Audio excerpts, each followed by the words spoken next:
saadet toetab Pahv. Aga no minu arust ikkagi kohutav reeglimuudatus. No ei mänginud veel selles suhtes lähedal sellele, mis me tahaks, et me mängiks. Me oleme siin tõesti tänavusel hooajal näinud väga palju tuuliseid etappe üle maailma ja seal on see mäng, see ei ole enam see rannavõrkpall, mida me siin terve talve Ülemiste Beachhouse'is harrastame.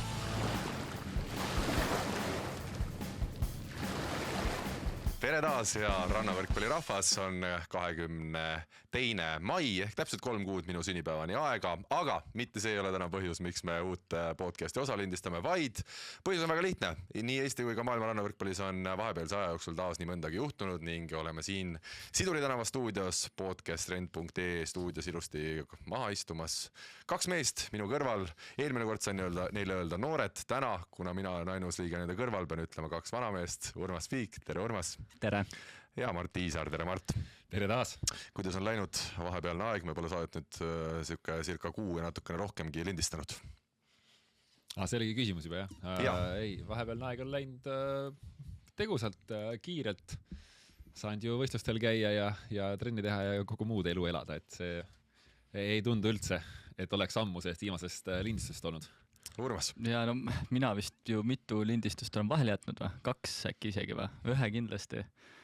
Aga ikka kodune tunne on siin ja muude tegemistega on ka toredasti läinud. On saanud rannavõrkpalli mängida, aga on ka saanud rannavõrkpalli jaoks omajagu nii-öelda tööd teha, et oleks veelgi toredam seda kunagi mängida. Ja täna me jõuame loomulikult ka rääkida lähemalt nendest töödest, mida on tehtud, nii Mardi rindel kui ka Urmas rindel. Aga alustuseks ma mõtlesin täna, meil on 2 sükest toredat väikest teema nupukest. Ja esimene nendest räägib siis sellest, et nii saali kui ka rannavõrkpallis katsetatakse siis seda, et ei tohi või võib olla nüüd siis ülevalt sööt, mitte puhas. Oleme ausalt, õige on öelda mitte puhas, ehk siis 2 puudet, nagu vist ametlikult öeldakse, enam ära ei võeta. Kui see pall läheb sul lödinal läbi sõrmede kuidagi teele, aga ta ikkagi läheb teele ja ta ei ole nüüd päris süke rõve, et maailm otsa saaks, siis seda enam ära ei vilistata. Kas Mart, ma olen õigesti aru saanud ja kuidas sa tunned, kuidas see rannavõrkpalli vaatenurgast just võiks olla, sest meil on ju see ülevaltsõidu küsimus on iga aasta olnud, et milline ta täpselt nüüd võib olla, milline ei või olla, kui kaunis see on, kui hea see mängu arengu jaoks on ja nii edasi. Sul on õigus, see on olnud pinnuks silmas juba tükk aega, miskipärast FIBA B meestel nad tahavad seda kuidagi näppida kogu aeg, mis on ühtepidi arusaadav selles suhtes, et see on võib-olla lihtsalt vaatajale väga ebaselge, et kui nagu ükskord toimub tõste, kõik on okei, ja siis teine kord toimub tõste ja siis järsku ei ole okei. Et ta on, ma arvan, võib-olla see mõttes natuke segadust tekitav küll vaatajale. Aga sulle ka või? Sinule mängijana ka? Palju sul neid olukordi on väljakul olnud? Ei, mitte mulle ja mitte mängijatele. Ma arvan, et mängijate vaatekohalt ei ole olnud seal nii palju probleeme. Aga võib-olla see vaade on just nagu harrastajale või isegi mitte harrastajale, vaid lihtsalt asja tundmatule vaatajale. Ma arvan, et nad üritavad seda probleemi lahendada.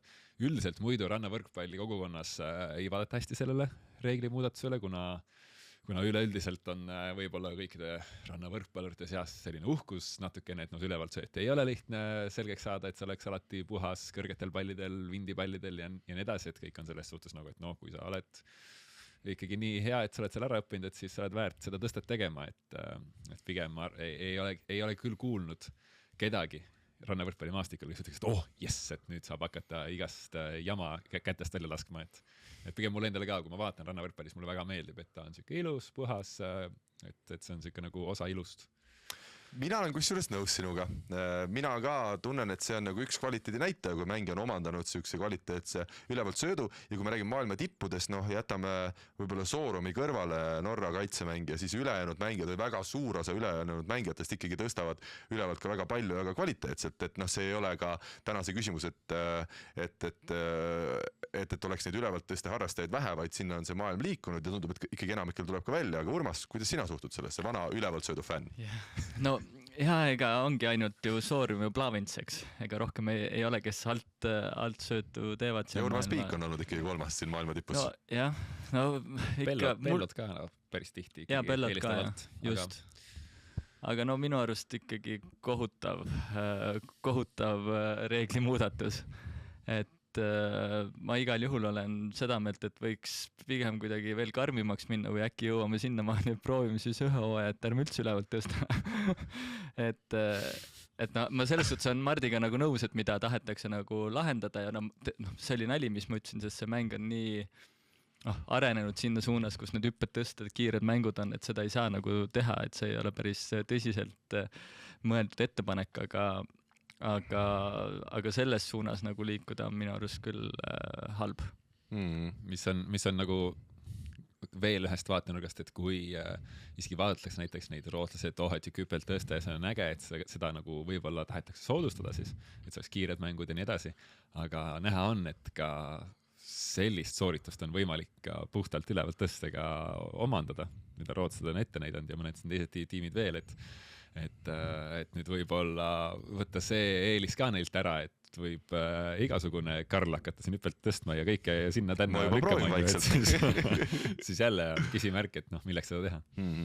Ja kui me nüüd vaatame, see on niisugune tippmängija vaatenurgast ja ma olen, nagu ütlesin, sellega nõus, et ma ei näe, et seal otseselt nagu mingit vajadust oleks muuta olnud, aga kui me vaatame harrastajate vaatenurgast, me võime iga nurga alt vaadata siin saates, keegi ei keela meil seda teha, et siis harrastajate osas küll mulle tundub, et läheb asi lihtsamaks, et meil on ikkagi oma turniiridel, 5-4 turniiridel on tihti seda, et mängitakse ja kuigi me oleme öelnud, et meie turniirid on ikkagi sõbralikud turniirid, tehke uus pall, no ikka kui sul on, eks ole, kulla mängus seis 21-20, siis sa tahad seda mängu väga võita ja seal ta võtab vähemalt selle probleemi nagu ära, et see võib olla plärts, aga ma ei tea, kui plärts ta võib olla, kas seal lõpuks on ikkagi, kui see sõrmede vahelt läbi läheb päris, no siis on see igal juhul viga. Ma ise ei ole reeglid lugenud, seda lõiku, ma ei tea, kuhu see on üles pandud, ma olen ainult kuulnud ja palju rääkinud sellest, aga kuuldavasti on seal siis klausel sees, et võib olla 2 puudet, kui ei ole ilmselge 2 puudet.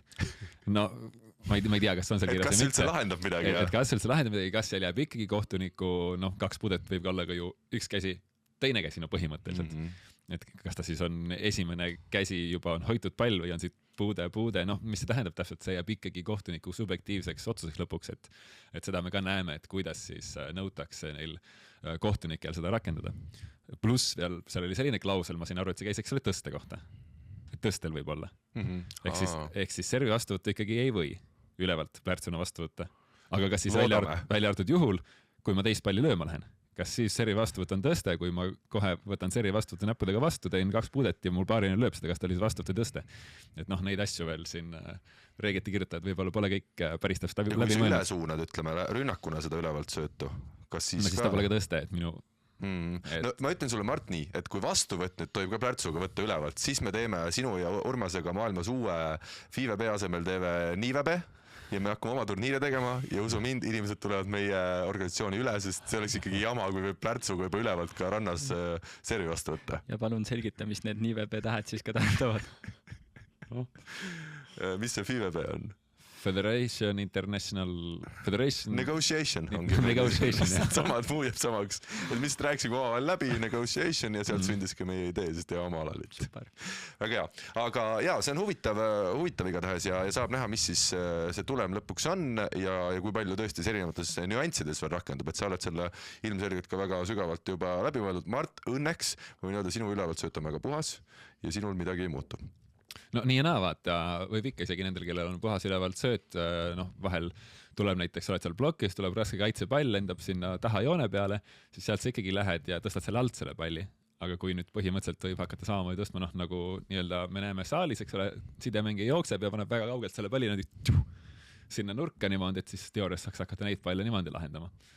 Et see võib tuua mängu selles suhtes päris olulise muutuse. Aga mis ikkagi jääb ka tõeks on see, et ega hea ja kvaliteetne ülevalt sööt, see ikkagi on igal juhul ka parem kui see plärts, et kui sa suudad kontrollida palli sedasi kvaliteetselt nii, et ta näeb puhas välja ja ongi puhas, siis ka see lõpptulem ja see sihtpunkti palli jõudmine on üldiselt täpsem.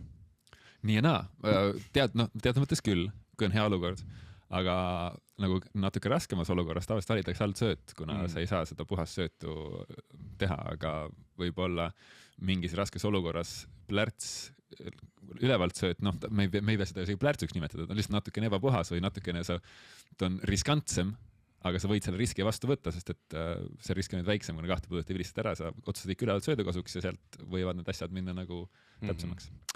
no vot, ja teine teema, mida siin tänase saate alguses tahaks veel korra käsitleda, jälle minusugusel sellisel palju mõtlejal tekib igasuguseid mõtteid. See esimene mõte võib ülevalt sööta arustada, saate alguses tundus igati head, ei hakanud naerma ka, kui ma selle välja pakkusin. Teist ma teile isegi enne saadet välja ei pakkunud, et ma mõtlesin, et võib-olla ütlete, et sellest ma ei räägi. Aga mina hakkasin mõtlema. Tegin mina sellel nädalal esimesed trennid väljas.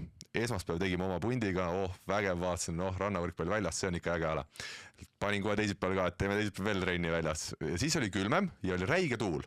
Ja need 1,5 tundi ei olnud mu elu kõige ilusamad 1,5 tundi. Et ei õnnestunud kohe mitte minu mäng ja siis ma hakkasin mõtlema, et see Mikasa rannavõrkpallipall on ikkagi väga kerge, nagu me oleme rääkinud, võrreldes ka saalipalliga.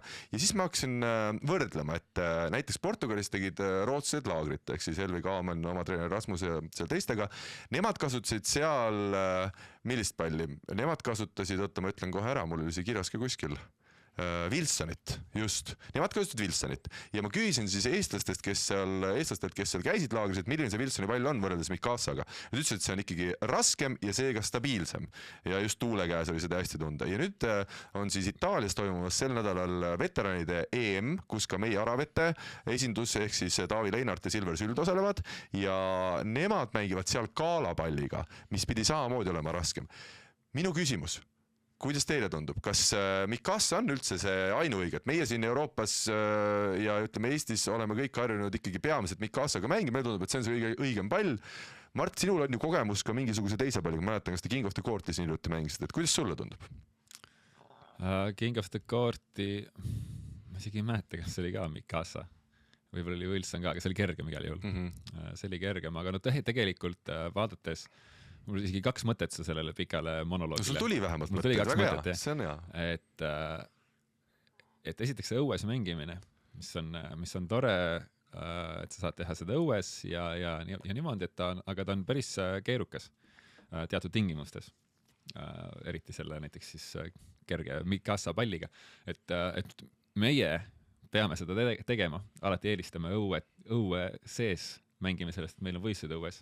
Aga teoorias, kui ma vaataks lihtsalt harrastaja vaatevinklist, kes lihtsalt tahaks saada võrkpallist naudingut, tahaks saada sportliku koormusega ette, tahaks saada hea emotsiooni ja jääda terveks, et siis ei pea igal tingimusel õue ronima, sest et on saalis väga nauditav. Saalis on turvaline, ta on tore mängija ja nii edasi, et see on nagu see esimene mõte, mis mul tekkis. Ma annan kiirelt repliigi korras nagu esimeses stuudios. Ütlen ära, et ikkagi praegu näiteks, kui on juba soojemaks läinud, me teeme, eks ole, nagu teiegi Ülemiste Beach House'is, seal nüüd eile tegime seestrenni, see oli nii räigelt umbne seal, et väga raske oli hingata ja ei olnud nauditav, et kui sa olid väljas 2 päeva teinud värskes õhus trenni, see on mingis mõttes on ta ikkagi nii palju nauditav, aga ma olen nõus, harrasta, mida madalam tase, mida raskem palli kontrollida, seda rohkem soovitan sees mängida.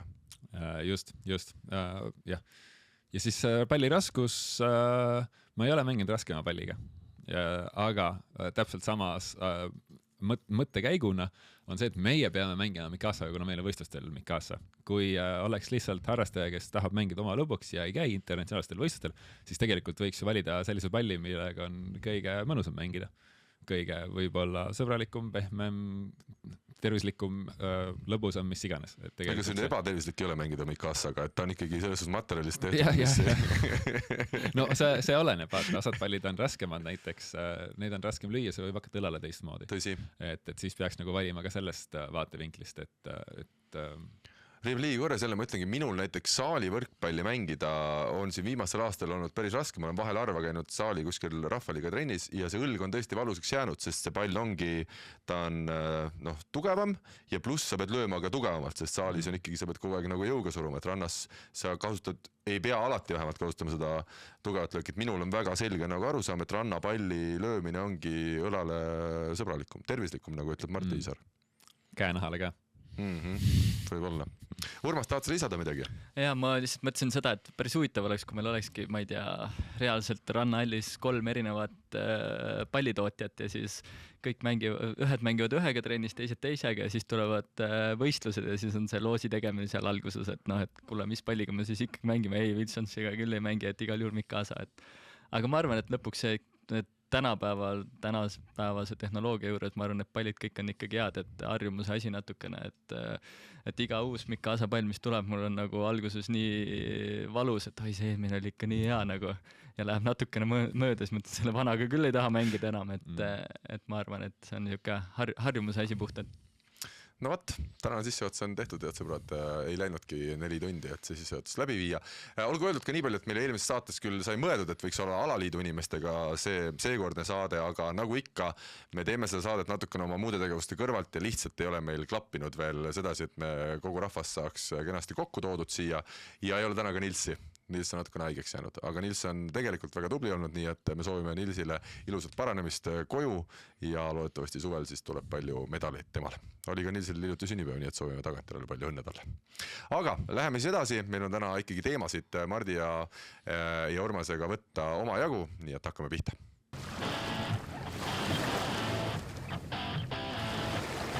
Ja me jätkame ja nii nagu meil on ikkagi kombeks, me esmalt vaagime läbi reeglina Mart Tiisaare tegemised koos paariliselt Dmitri Korotkoviga ja meil on siis kevadesse jäänud 2 turniiri, kus Tiima ja Mart koos mängisid. Kui peaks ütlema vist Mart ja Tiima, eks ole? Ja ametlikult on ikkagi Tiisaare Korotkov ju. Kuidas sa ise tunned, et sa oled lihtsalt tähtsam või miks sina esimesena pead tulema? Me ju tegime alguses, me tegime ju Facebook hääletuse. No aga kas siis tänapäeva maailm liigub ikkagi demokraatiast üha rohkem sükse autokraatse? Ei, me ikkagi esindame veel demokraatiat. Teie paaris? Jah. Ja sa Mardile või see Tiimale ütlesidki, et näed, et inimesed valisid Instagramis, nüüd on nii. Jah. Ja mingit vaidlust ei tulnud? Absoluutselt, ma arvan, et Tiima ise ka hääletas selle poolt. Selge, siis on tõesti raske kuidagi süüdistada. Ühesõnaga, te mängisite 2 turniiri Yucatanis ehk Mehhikos, see turniir oli juba mõnda aega tagasi, saite 33. koha ja Challenge'i teine turniir, siis mõlemad olid Challenge'id, Xiamenis ehk siis Hiinas oli nüüd hiljuti ja seal saite 17. koha. Esmalt sinu enda mõtted tunded hooaja sellise esimese alguse kohta? Mõtted tunded normaalsed, selles suhtes, et ma ütleks, et muidugi mõlemas turniiris jäi selles suhtes nagu hammas verele. Mängisime okeilt, aga no ei mänginud veel selles suhtes lähedal sellele, mis me tahaks, et me mängiks mitte nagu selles kauges tulevikus, et me tahaks mängida nagu, ma ei tea, Sherif Ahmed või Molsorum, vaid sellele, mida me teame, et me oskame, et ikka tulevad seal väikseid siukseid võbelusi sisse kohtades vigu, mis tegelikult me teame, kuidas peaks lahendama ja neid vigu ei peaks tegema, aga väiksed siuksed libastused seal on olnud mõlemas turniiris, aga selles suhtes nagu ma tahaks öelda, et ikkagi mäng oli hea ja tulemus ei olnud katastroofiline kummaski, et noh, ka viimane turniir näiteks, et kaotasime ju 2 mängu, mis me kaotasime, oli siis kulla ja hõbeda vastu, et ja kumbki mäng ei olnud siuke, okei, Katariga ma ei ütleks, et meil oli seal sellest nagu võimalust, et oleks seal natuke paremini mängida, et ma oleks seda võitnud, et see oli kindlalt nende mäng, nad olid seal selgelt paremad meist, aga Šveitsi vastu oli küll puhtalt natuke oma ära soperdamine see 3. game, et oleks võinud sealt vabalt ka palju kaugemale purjetada, et ma arvan, et need 2 turniiri näitavad nagu selles suhtes okeilt ära täpselt, et kus meie tase ongi seal praegu, et Challenge'i võistkondadega mängime niimoodi nugade peale, et läheks natuke paremini, võiks jõuda kaugemale, läheb natuke kehvemini, siis võib kvalifikatsiooni pidama jääda, et see tase on ka seal praegu päris siuke tasavägin, et nii kvalifikatsioonist kui põhiturniirist, et võib tulla väga tugevaid paare vastu, et samamoodi seal Hiinas, et need kvalifikatsioonipaarid, 2 Šveitsi paari, kes mõned veerandfinaali jõudsid moll-moll, kes jõudsid 4. koha peale, et seal neid kvalifikatsioonist tuleb igasugu tegijaid. Kas ma olen naiivne, kas mulle tundub nüüd ala sees nagu rohkem olles nii või see ongi sinu hinnangul, Mart, nii, et tegelikult üha rohkem laiemaks läheb see maailma rannavalla kaart ja mulle tundub, et viimaste aastaga on tekkinud neid paare erinevates riikides, kus ka varem võib-olla üldse käidud MK-sid mängus või oli 1-2 paari, et nüüd on nagu see nii palju laiemaks läinud see mängijate valik igal pool, et sellepärast on ka, ütleme, turniiridele raske saada ja ütleme, siukse challenge'i taseme mängijaid on juba tohutult, mitte ainult paarkümmend, vaid ikkagi oluliselt rohkem.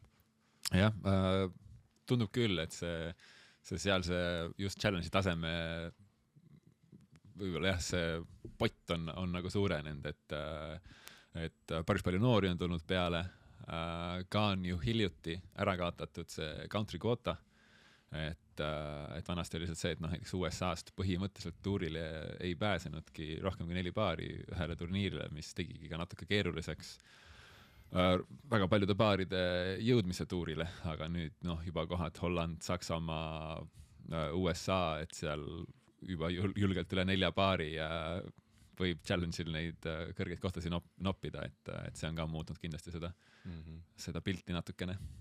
Okei, no sa juba ütlesid tegelikult kõik ära, mis mul siin kirjas oli, nii et ega mul nüüd liiga palju lisada ei ole, aga seesama Šerif Ahmed siis, kellega teie mängisite, võtsid lõpuks esikoha, nemad olid ka esimese asetusega paar, aga mis oli siis üllatus, oli see, et 24. asetusega Kratiger ja Dillier siis Šveitsist said lõpuks hõbeda, nendega te mängisite täpselt samamoodi ja see oli siis see 1-2 kaotus ja kui nüüd sa seda suurt pilti vaatad, mina olen ajakirjanik olnud elus, ma pean küsima küsimusi. Kui te Kustiga mängisite ikkagi mingitel hetkedel olite nii-öelda täiesti maailma tipus, teil oli ükskõik kes vastas, te suutsite mängida üsna võrdselt.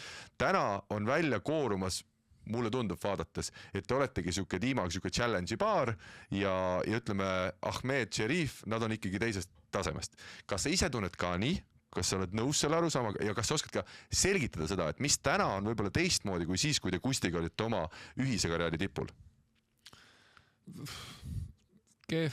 Keeruline küsimus, et aega on mööda läinud ja Kustiga samamoodi. Ma arvan, et Kustiga meil jõudsime tol hetkel kohta, kus tipud olid nagu kõrgemad võib-olla. Ma ei tea, see keskmine tase ei olnud alati nii, et noh, näiteks ma ei mäleta, et me Šerif Ahmedi vastu oleks Kustiga kunagi nagu väga tasapisi mängu mänginud.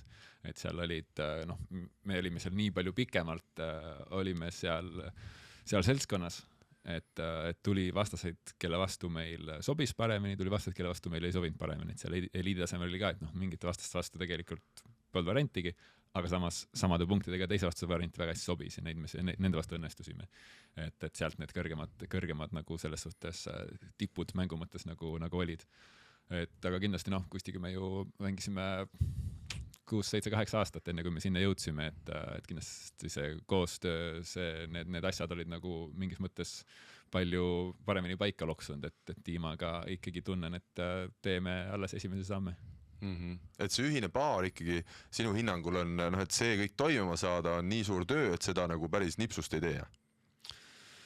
Jah, aga noh, tiimaga selles suhtes meil on ikkagi suht kiiresti läinud see selles suhtes, et me oleme mõlemad ikkagi pikalt mänginud selles suhtes, et me alustasime ikkagi hoopis paremast kohast. Noh, kui näiteks Kustiga meie alguses 72 aastat, mis on ühtegi võitu põhimõtteliselt MK-etapil, et praegu ikkagi see algkoht on ikkagi nagu oluliselt parem. Et mõlemad on ju kaua selle ala sees olnud juba.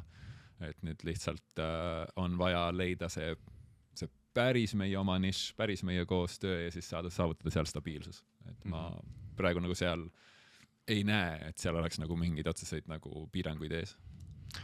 Mis sa mängust välja praegu tooksid, mis kõige rohkem parandamisruumi vajab või parandamist vajab, et kus kõige rohkem sa tunned mingitel hetkedel, et jääb vajaka?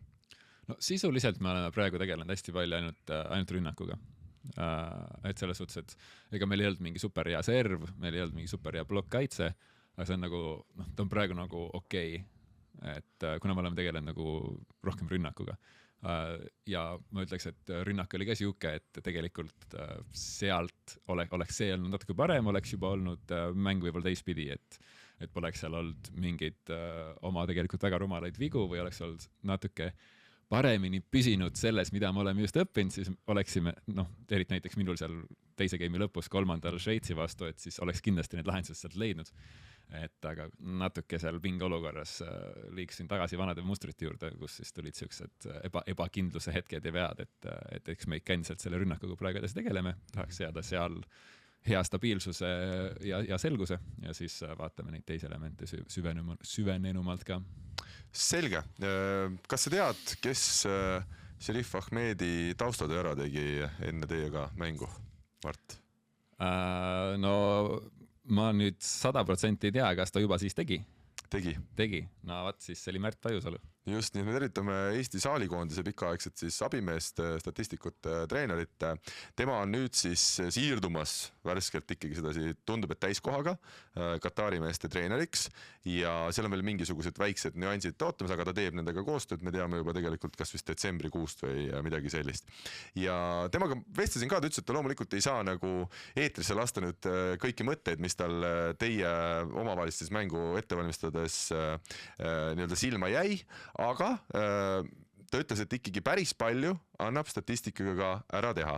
Et me olime Märdiga kunagi varem rääkinud seda teemat, et kuidas võrreldes saaliga. Ta ütles, et saalis on nii, et ütleme 90% saad statistikaga ära teha, vaata, mis mängija vastu, kuidas peaks mängima võistkond ja 10% jääb süüksele siis intuitiivsele lahendab. Tema ütles, et rannas ta on nõus, et see ei ole suugi nii suur, aga et see on umbes 50-50. Et kui sa ikkagi väga põhjalikult statistikat teed paljudelt turniiridelt, siis iga mängija kohta kooruvad välja nii näiteks rünnaku suunade osas mingisugused elemendid, mida nad mingitel hetkedel kasutavad, mida nad üldse vähe kasutavad, kus nad palju eksivad, ehk siis kuhu sa võid ka lasta neil, eks ole, rohkem lahendama minna. Aga teisalt, mida ma võin siin ka välja tuua, et ta tegi maailma top 10 osas, on teinud sükest natuke laiemat statistikat ja mis tuleb ägedalt välja, et maailma top 10 enamikel mängijatel 17+ punktidel rünnakuprotsent tõuseb ja tõuseb märgatavalt. Minust kas see oli Kotafava näiteks, kellel muidu on seal 50 juures ja siis kui on 17+ punktid, tõuseb tal 75% peale rünnak. Ja Molli on võib-olla või Rootsasi on natuke raske hinnates, nendel on niikuinii see rünnakuprotsent seal 70 juures ja neil püsib seal 70 juures.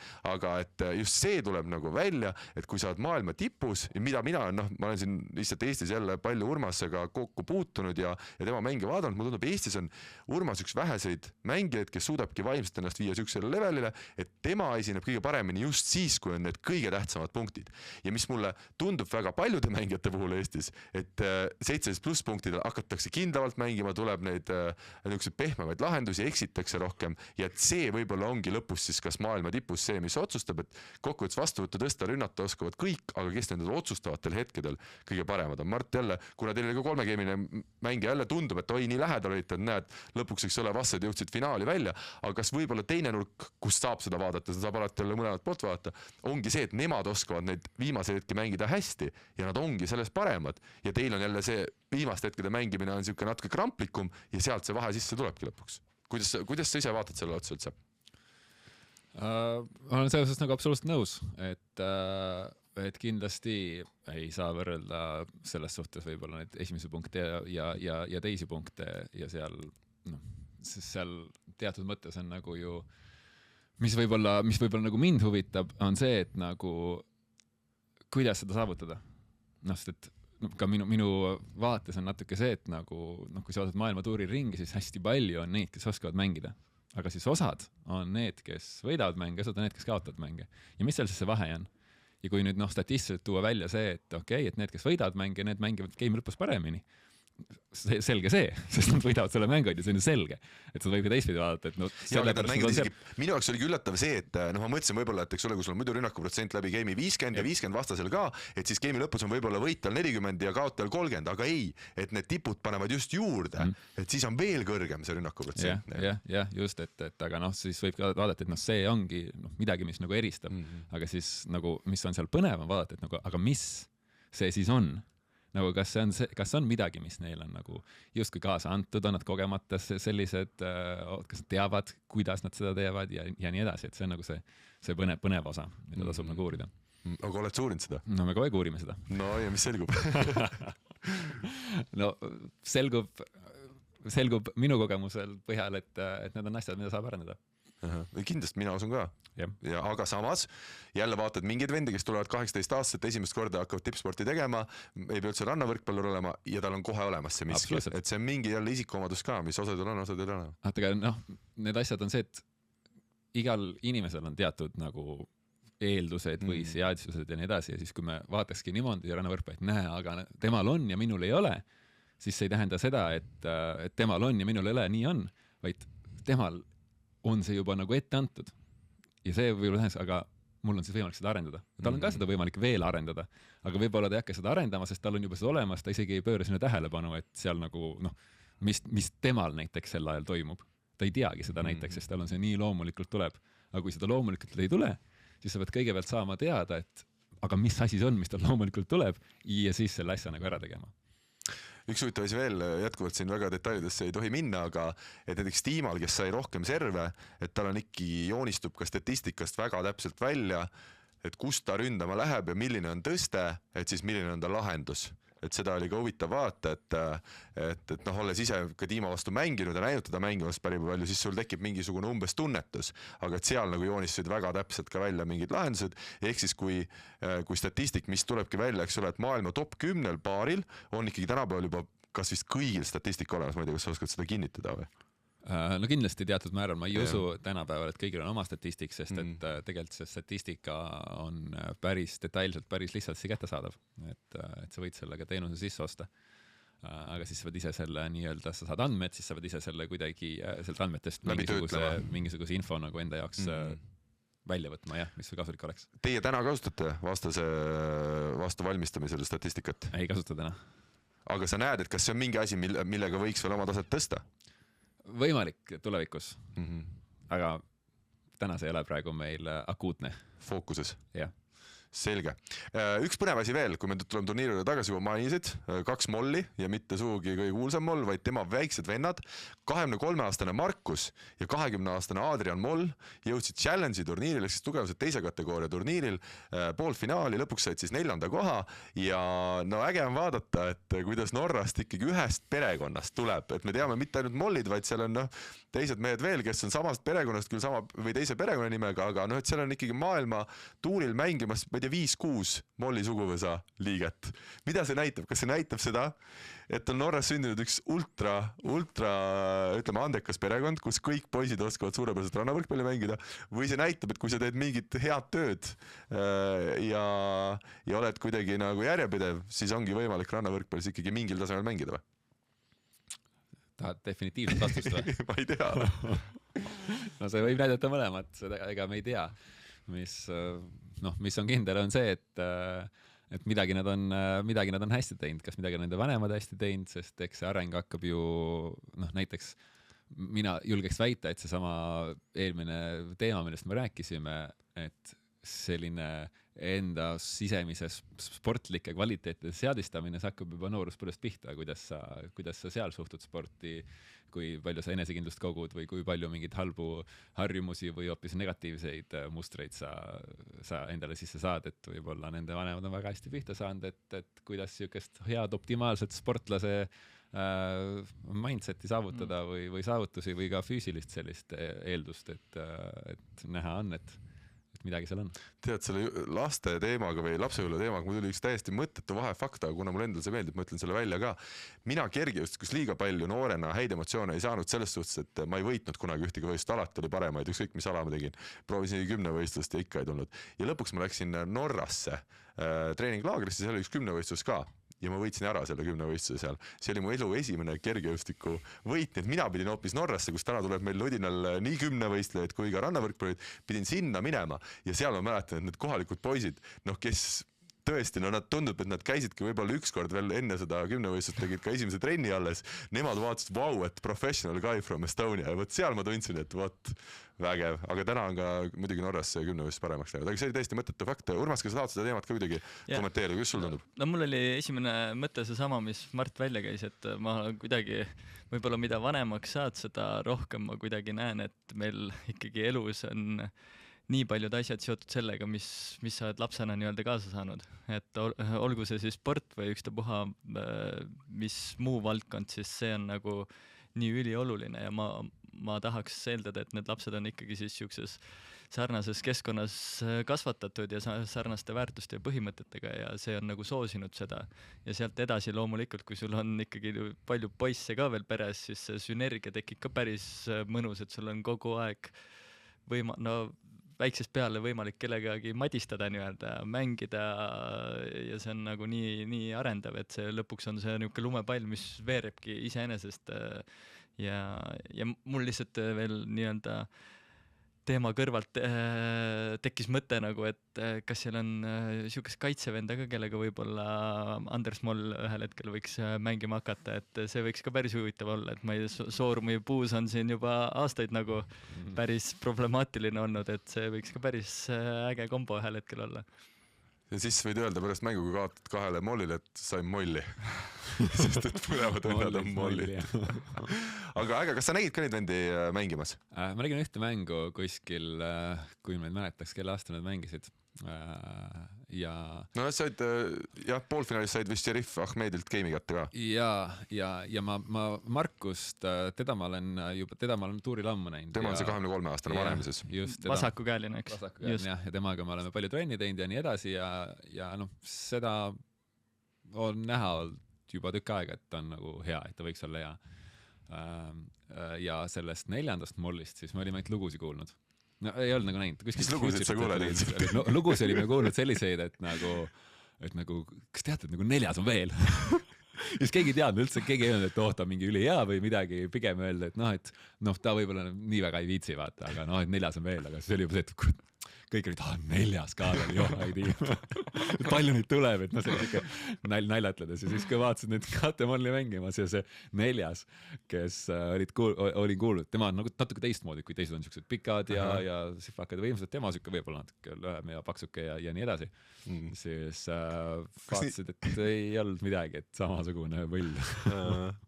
Äge igatahes ja tore vaata, et kuhu need jõuavad, sest see 4. koht oli nende karjääri parim koht ja suvi on alla sees, nii et loodetavasti läheb neil hästi, aga tõesti, mis on minu arust ka huvitav avastus, et läbi sinu ja Kusti paljuski on ka tärkanud minus siuke, ütleme, personaalsem huvi mängijate vastu ja võib-olla kui nad olete ka mingitest rääkinud siin kas saates või eraviisis, et siis sa elad selle Rannavalla karussellil nagu pea kõigile kaasa, et mul ei ole siukest paari, nagu mul on, ma ei tea, vormel 1, et ma ei taha, et Lewis Hamilton väga võidab näiteks, et rannavõrkus mul nagu siukseid paare, ma mõtlen, mul ei olegi, et kellele ma nagu ei oleks kaasa elamas. Kas teil on mingid paarid, keda te kunagi ei taha, et võidaks rannavallas mingid mänge?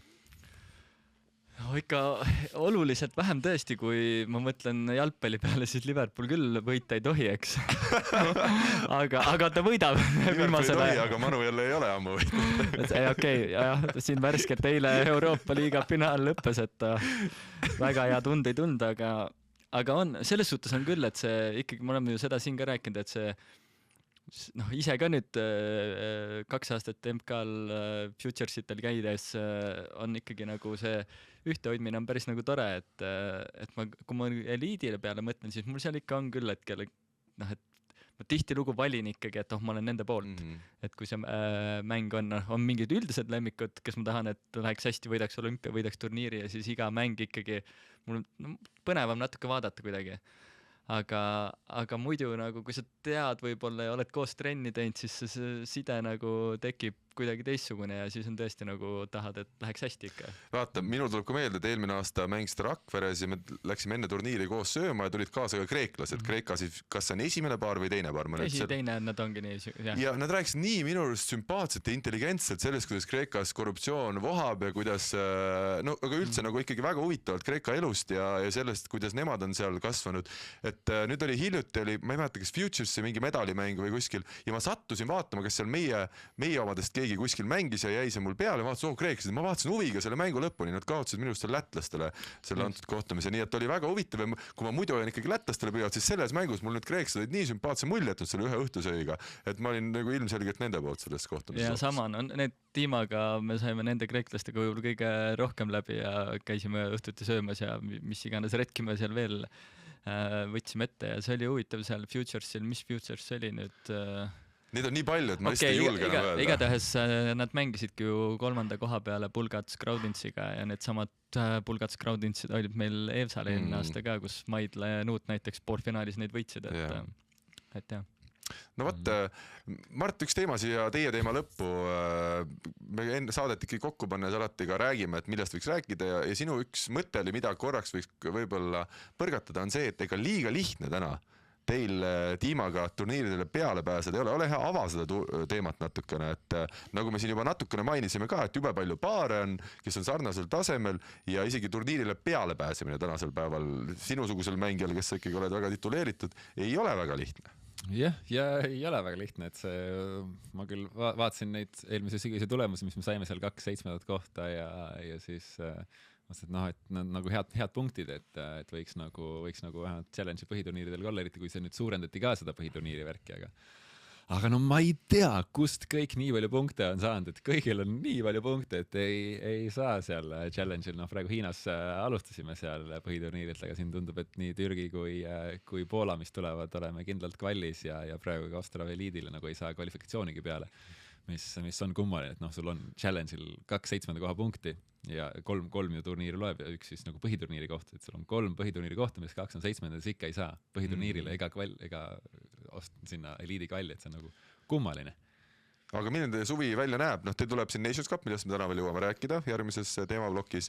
Siis Ostrava Eliidis, nagu sa ütlesid, on veel küsimärk, kas te peale pääsete? Ja me oleme reservis 5, tundub, et pigem mitte. Siis on tulemas Türgis Alanias üks challenge turniir, seal te olete igal juhul olemas. Ja seal oleme igal juhul. Ja seal olete kvalifikatsioonis hetkel. Ja. Siis on tulemas Hollandis Utrecht, King of the Court turniir, sinna te veel pääsete igal juhul peale. Ei ole kindel, pole veel saanud kinnitust see korraldaja käest. Ma mõtlesin, et sul on elu lõpuni. No, kutse. Näed, ei ole. Ei ole seal ka kindel. Ja siis on Poolas tulemas challenge, kuhu te saate siis igal juhul ka peale, aga ei ole veel selge, kas põhiturniirile. Jah, just. Ja no siis Stad on siis 3.–7. juuli siuke suve keskpunkt ja sinna ka läheks kindlasti, kui saaks kvalifikatsiooni peale. Ja Stad peaks olema siis see turniir, kus hakatakse seda ülevalt söödu 2 puudet siis nii-öelda mitte ära vilistama. Saime me nii aru sellest. Just. Miskipärast Stad on selline koht, kus uusi reeglid võetakse vastu. 2 aastat tagasi või 3 aastat tagasi, kui oli see reegli muudatus, et enam et võetakse karmimalt seda hoitud palli ära. See oli ka Stadis. Ja siis ma mäletan, see oli ka samamoodi, tekitas väga palju küsimärke ja siis ma vaatasin mänge, kus oli Brill Osiak mängisid Poolast. Ja siis võeti ära minu meelest sellel Brillil võeti ära julgelt 15 ülevalt tõstet mängu peale. See oli siis see hetk, kui hakati võtma seda, et sa ei tohi sisse lasta enam, et peab olema palliga kontakt ainult ühes suunas liikumises. Just. Ja siis aga see oli ka nii kahtlane, et kellel siis võetakse ja kellel ei võeta ja see oli nii kummaline ja siis paljud paarid seal, kes ikkagi nui 4 ütlesid, et me endiselt tõstame, et ei ole nii, et nüüd tehakse reeglis muudatused, ma enam ei tõsta ülevalt, et nad ikkagi tõstsid. Osad naistepaarid ka seal ja siis võeti ära lihtsalt ja võeti ja see oli täitsa košmaar. Huvitav on see, et kas siis pärast seda Eestis ka muutub, et Uku hakkab siis pärast, ma ei tea, võib-olla pärast, mida see Stad on? Juuli algus. Okei, et juuli algus võiks olla, et on augusti algus ja siis tulevad Eestikad näiteks. Ja siis on kõik teistmoodi. See oleks päris huvitav. Vaata, selles suhtes oleks tore tegelikult võib-olla saada ka mingisugust, ma ei tea, kommunikatsiooni, et kuidas siis võib-olla Eesti kohtunikud seda näevad, sest nii palju on minu käest ka küsitud, mina tõesti ei tea, et kas hakatakse seda see aasta võtma tõenäoliselt, nad võib-olla ei tea ise ka, aga siis võib-olla tulebki kokku leppida võib-olla neil omavahel. See on muidugi päris kehv, kui esimene turniir algab ja kohtunikud ise ka veel ei tea. No just, et selles suhtes võiks mingisugune kommunikatsioon tegelikult olla selles osas täitsa, sest tundub, et kogukonnal on täitsa küsimused. Ja on küll ja mina ka treenan samamoodi on tulnud inimesi, kes on küsinud, kuule, et kas sa tead, et kas see sellel suvel Eestis ka GP-sarjas kehtib. Mul tuli muidugi soojapalliga tuli meelde, et mul on ka sellised lahedaid harrastajaid, naisi, mehi ja mõned lasevad ikkagi selle palli nii sügavale siia kõhu alla, et ma ütlen, et ega see leivapäts ei ole, et sa paned tahju sooja ja ta läheb sul nii kuumaks, et see on rannavõrkpall, see tuleb ikkagi sööduks välja lasta. Aga see selleks. Daamid ja härrad, meie Mardi ja Tiima rubriik on läbi võetud, lähme järgmise juurde.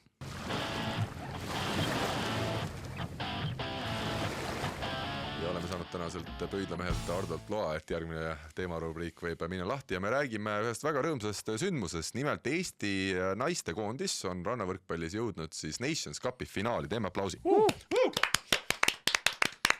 Tubli Liisad ja Helene. Meil on 3 Liisat ja 1 Helene selles 2 paaris ja palju õnne ka loomulikult treeneritele ehk siis Rivo Vesikule ja Laos Lukasele, tubli töö on tehtud.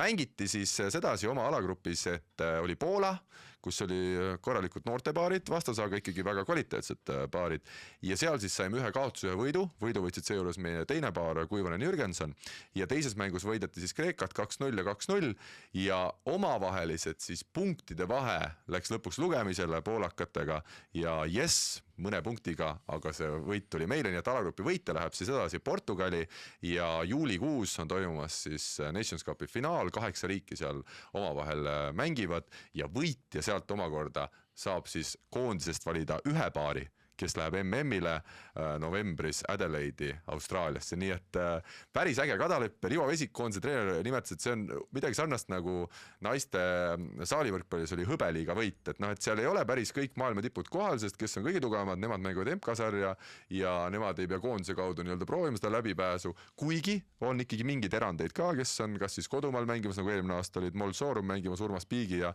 Dmitri Rotkoviga, Jeesus Maria, ma tuleb vahel ikka see meelde, ma mõtlen, Urmas ongi mänginud ja on pannud Mollile plokki. 2 aastat tagasi küll, aga see oli 2 aastat tagasi. Mollile molli.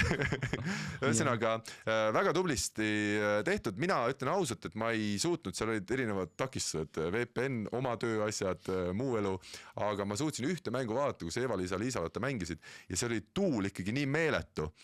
Et no ma vaatasin, et kas Eva ja Liisalat on üldse mängu lõpuni suudavad väljakul püsida, sest no ei, see pall küll ei tahtnud seal kuskil püsida, et vahepeal olid esimesed puuted ikkagi tõid kõige rohkem punkte tundus, et süke huvitav, aga noh, nagu me oleme rääkinud siin juba täna ka, Tuulel on oma roll Ornavolles ja seal pole midagi teha, tähtis, et need võidud ära tulid.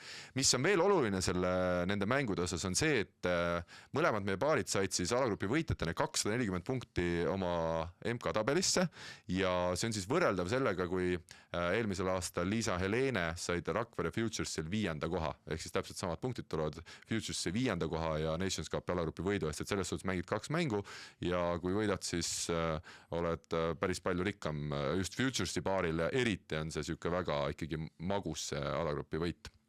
Ja meil on üks põhjus veel teha üks tugev aplaus, sest värskes maailma edetabelis, ma tean, et Mart seda ei ole kunagi jälginud, aga mina jälgin seda, on üle pikkade aastate Eestil naispaar 50 parema seas, daamid ja härrad, Liisa Helene täna maailma edetabelis 49.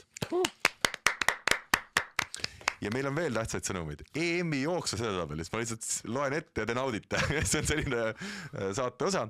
EM-i jooksus edetabelis, kes pääsevad peale, 32 pääseb peale rankingu põhjal ja eelmise nädala seisuga olid siis Liisa Helene 24. kohal, ehk siis kindlalt praegu EM-i kursil, aga me teame, suvel tuleb meeletult turniire ja siin võib veel kõik muutuda, aga hetkel on hästi ja Tiima Märt, te olite umbes samas kohas, nii et te olete hetkeseisuga EM-ile minemas. Kas sa oled ise ka seda süsteemi lähemalt uurinud? Palju seal peab veel hästi mängima? No nüüd väga nii täpselt ei ole seda uurinud küll, aga ma usun, et kui me näiteks ikkagi ei Türgis ega Poolas hästi ei esine, siis me EM-ile peale ei saa. Et pigem ikkagi on vaja natukene veel 1-2 jukest normaalset tulemust. Esikümne kohta? Ei, ma ütleks, et noh, kui me mõlemas saaksime näiteks sama 17. koha, siis oleks okei. Sellest juba peaks olema piisama. Sellest juba võiks arvata, et piisab, aga no seda on väga keeruline tegelikult, noh, lõpuni välja on seda väga keeruline paika panna, sest et kes sealt alt veel võib tulla ja nii edasi, et seda ma ütleks, et ma olen varasemalt natuke rohkem neid punkte lugenud, aga nüüd ma teadlikult natukene nagu pigem nagu loobunud. Et vaatad, mis ma tean, aga noh, ega see mulle lõppude lõpuks nagu väga palju juurde ei anna, et me selle otsuse tegime ära, et me tiimaga, et me Futureseid mängima sellepärast ei tõmble praegu, et veel ehku peale EM-i punkte saada juurde, et lähme challenge'ite kursil ja kui õnnestub, siis saame EM-ile, kui õnnestu, siis elame üle. Selge. Ja mis on minu jaoks jälle Baltikumi inimesena tore, on see, et Riia võõrustab juunis oma Nations Cupi alagruppe ja Vilnius juuni lõpus jaanipäeva paiku võõrustab siis oma alagruppe, nii et natuke togime Eestit ka, et Eestis meil hetkeseisuga Nations Cupi, ma ei tea, kas kunagi on üldse tehtud või? Vilnius teeb seda minu arust iga aasta, lätlased on ka ikkagi teinud korduvalt ja korduvalt, küll Jurmalas varem, selle siis ametnikud oli Riia kirjas, ma ei välista, et see tegelikult on Jurmala, lihtsalt need CEF-i ametnikud vaatasid, et selle joonlauaga, et see Jurmala, et see vist ongi Riias. Aga ma ei tea tegelikult. Kui CEF-i ametnikud Jurmalat ka ei tea, siis aga nad ei tea paljusid asju Jurmas. Ühesõnaga, no loodame, ega meil on täna ka lahtine see, kas Eestis toimub MK-etapp või mitte. Nii et täna hommikul ma Uku Rummit üritasin kätte saada, ei õnnestunud selle küsimusega. Järelikult ei toimu, kui see Ukut kätte ei saa. Kui protsent on väiksemaks läinud, siis, aga no meie loodame lõpuni välja, et see MK-etapp veel tuleb. et tundus, et nagu kõik kaardid olid tänavu sellele nagu pandud Eesti kalendrit koostades, et ja ma ei tea Eesti meistrivõistluste kohta ka veel, kas kuupäev on paigas? Ametlikult mina peaks nädal pärast MK tulema. See on samadel väljakutel. Ei pruugi see väljakutel. aasta tulla, kui MK-d ei tule, siis nädal pärast. Aga need väljakud vist on igal juhul seal, et selles suhtes Ja ma arvan, Eestikal et peaks tulema Eestikal on igal juhul vabadus. Aga veel vähemalt kuskil kirjas ja kuupäeva mina ei leidnud, võib-olla minu viga, aga augustikuu pange kõik rannad, kus me oleme öelnud, terve augustikuu pange kinni. Ühtegi plaani augustisse ei saa teha. Ja tulge Vabadusväljakule, et küll seal midagi toimub. Telgiga. Telgiga võib tulla. No võt. Ja veel siis 8 riiki naistest tõesti Nations Cupi finaalis mängivad ja 3 on nendest teada, lisaks Eestile Hispaania ja ka korraldajama Portugal. Hispaania ja Portugal hetkel nendel nüüd ülitugevaid naispaare ei ole, et selles suhtes, kui vaadata praegust seisu, siis võiks öelda, et ei ole ka välistatud, et me hakkame seal kõrgete kohtade eest mängima, aga lõpuks kõik saab loomulikult selgeks siis, kui me saame teada, kes sinna finaali veel pääsevad ja milliste koosseisudega kohale tullakse. Eva-Liis ja Liisa ütlesid ilusti ära, et me oleme otsustanud, et kui me peaks ka võitma mingil ägedal põhjusel selle finaali, et siis nemad lasevad Liisal ja Helenel minna Austraaliasse MM-ile. Et nemad väärivad või on kauem oodanud seda tiitlivõistlustele pääsu ja aga loodetavasti esialgu üldse suudetakse seal hästi mängida. See on kõige tähtsam, et kui ka sealt esikohta ei tule, siis kui oleks seal teine, kolmas, see oleks ka väga kõva saavutus meile. Vot nii et palju edu meie naistele ja aitäh iluste tulemuste eest ja sel nädalal mängitakse siis Türgis Balıkesir'is. Kui ma nüüd õigesti ütlesin, sina põhimõtteliselt Mart eladki juba Türgis, Türgi laager oli, nüüd tuleb see turniir, siis tuleb challenge veel, ma saan aru, juunis teil. Sulle Türgi meeldib? Ei, Türgi on okei, et mul ei ole Türgi vastu midagi. Selge.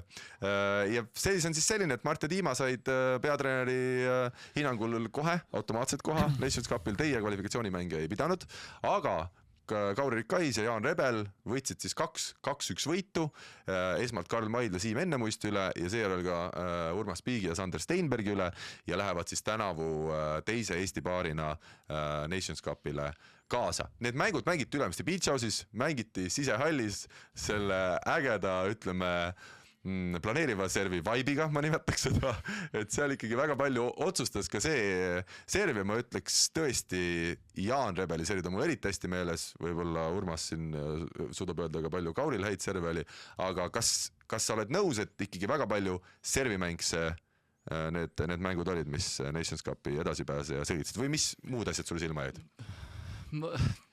Minu vähemalt enda mäng olid siuksed otsevead on minul jäi nagu silma, et ja ma arvan, et seal servil on mingisugune roll, et otseviga, kui äst lüüakse, siis oli ilmselgelt serv oli ka ebameeldiv, aga kui jõudsime seal rünnakule nii Kauri Jaani poolt kui ka meie poolt, siis nagu siukseid otsevigu mitte, et saad kaitses üles, lööd maha või saad blokiga, vaid lihtsalt lööd out'i või võrku, et pigem vist isegi out'i rohkem, et see oli natukene siukene märksõna, mis nagu, aga sellele vaatamata nagu meie mõlemad mängud olid väga pingelised ja esimene mäng oli vägagi tunne see, et Ennemuist ja Maidla võtavad 2-0 selle mängu ära ja selle järgi oleks igal juhul nagu vaja olnud ka kolmandat mängu ka, et olekski võib-olla toredam stsenaarium nagu olnud, et aga siiski natukene seal võib-olla Siim väsis selles esimeses mängus ja Jaan ja Kaur said päris hästi tagasi mängu ja nii ta läks, et igati lõpuks teenitult, et said selle koha koondisesse, et Jaan esmakordselt, väga tore, peale mängu ütles ka mulle, et kuule, esimene võistlusmäng, kus ma sind võidan, et seda nagu heal hetkel ka, et igati teenitult. Nemad sellest kolmikust, kes selle edasipääsu eest võitlesid, kõige noorem paar ja kõige ka füüsiliselt võimekam paar, ma julgen ikkagi nii väita, et nende mäng on väga võimas ja nad võivad ka seetõttu, et nad on väga võimsad, mulle tundub, nad võivad ka Nations Cupil kohati mängida endast tugevamate paaridega hästi, samas me teame selle paari nõrkus on need sellised mõõnad, mida neil kipub sisse tulema rohkem ja saab näha muidugi, kui sisehallis mängitakse ilmatuuleta, milline on üldse Türgis ilm, et me oleme siin tõesti tänavusel hooajal näinud väga palju tuuliseid etappe üle maailma ja seal on see mäng, ma julgen öelda, see ei ole enam see rannavõrkpall, mida me siin terve talve Ülemiste Beach House'is harrastame. Kuidas sina näed Kauri ja Jaani? Nad erinevalt siis eelmisest aastast, nüüd see suvi nad nii-öelda professionaalselt rannavõrkpalliga ei tegele, nad mängivad Eestis rohkem, käivad mõnel MK-etapil, aga võtavad nagu natuke lahedamalt seda asja. Olete te koos treeninud nendega? Me tegime nüüd eile äkki või üleeile ühe trenni koos. Õues oli tuuline, et selles suhtes mängupilt oli teistsugune, ma vaatasin ka mõlemaid neid Nations Cupi kvalifikatsioonimänge. Et mängupilt oli hoopis teistsugune, et ega muud ei olegi, tuleb loota, et seal ei ole väga tuuline. Nende poolt siis vaadates, jah? Ja no meie poolt vaadates. No ja me oleme koos ühe tiimina, jah. Et meil on ju ka ikkagi väga tugev riik on meil alagrupis olemas, et Prantsusmaa jah, et seal on 2 ikkagi tugevat paari, kes on ju korralikud Challenge'i põhiturniiri paarid.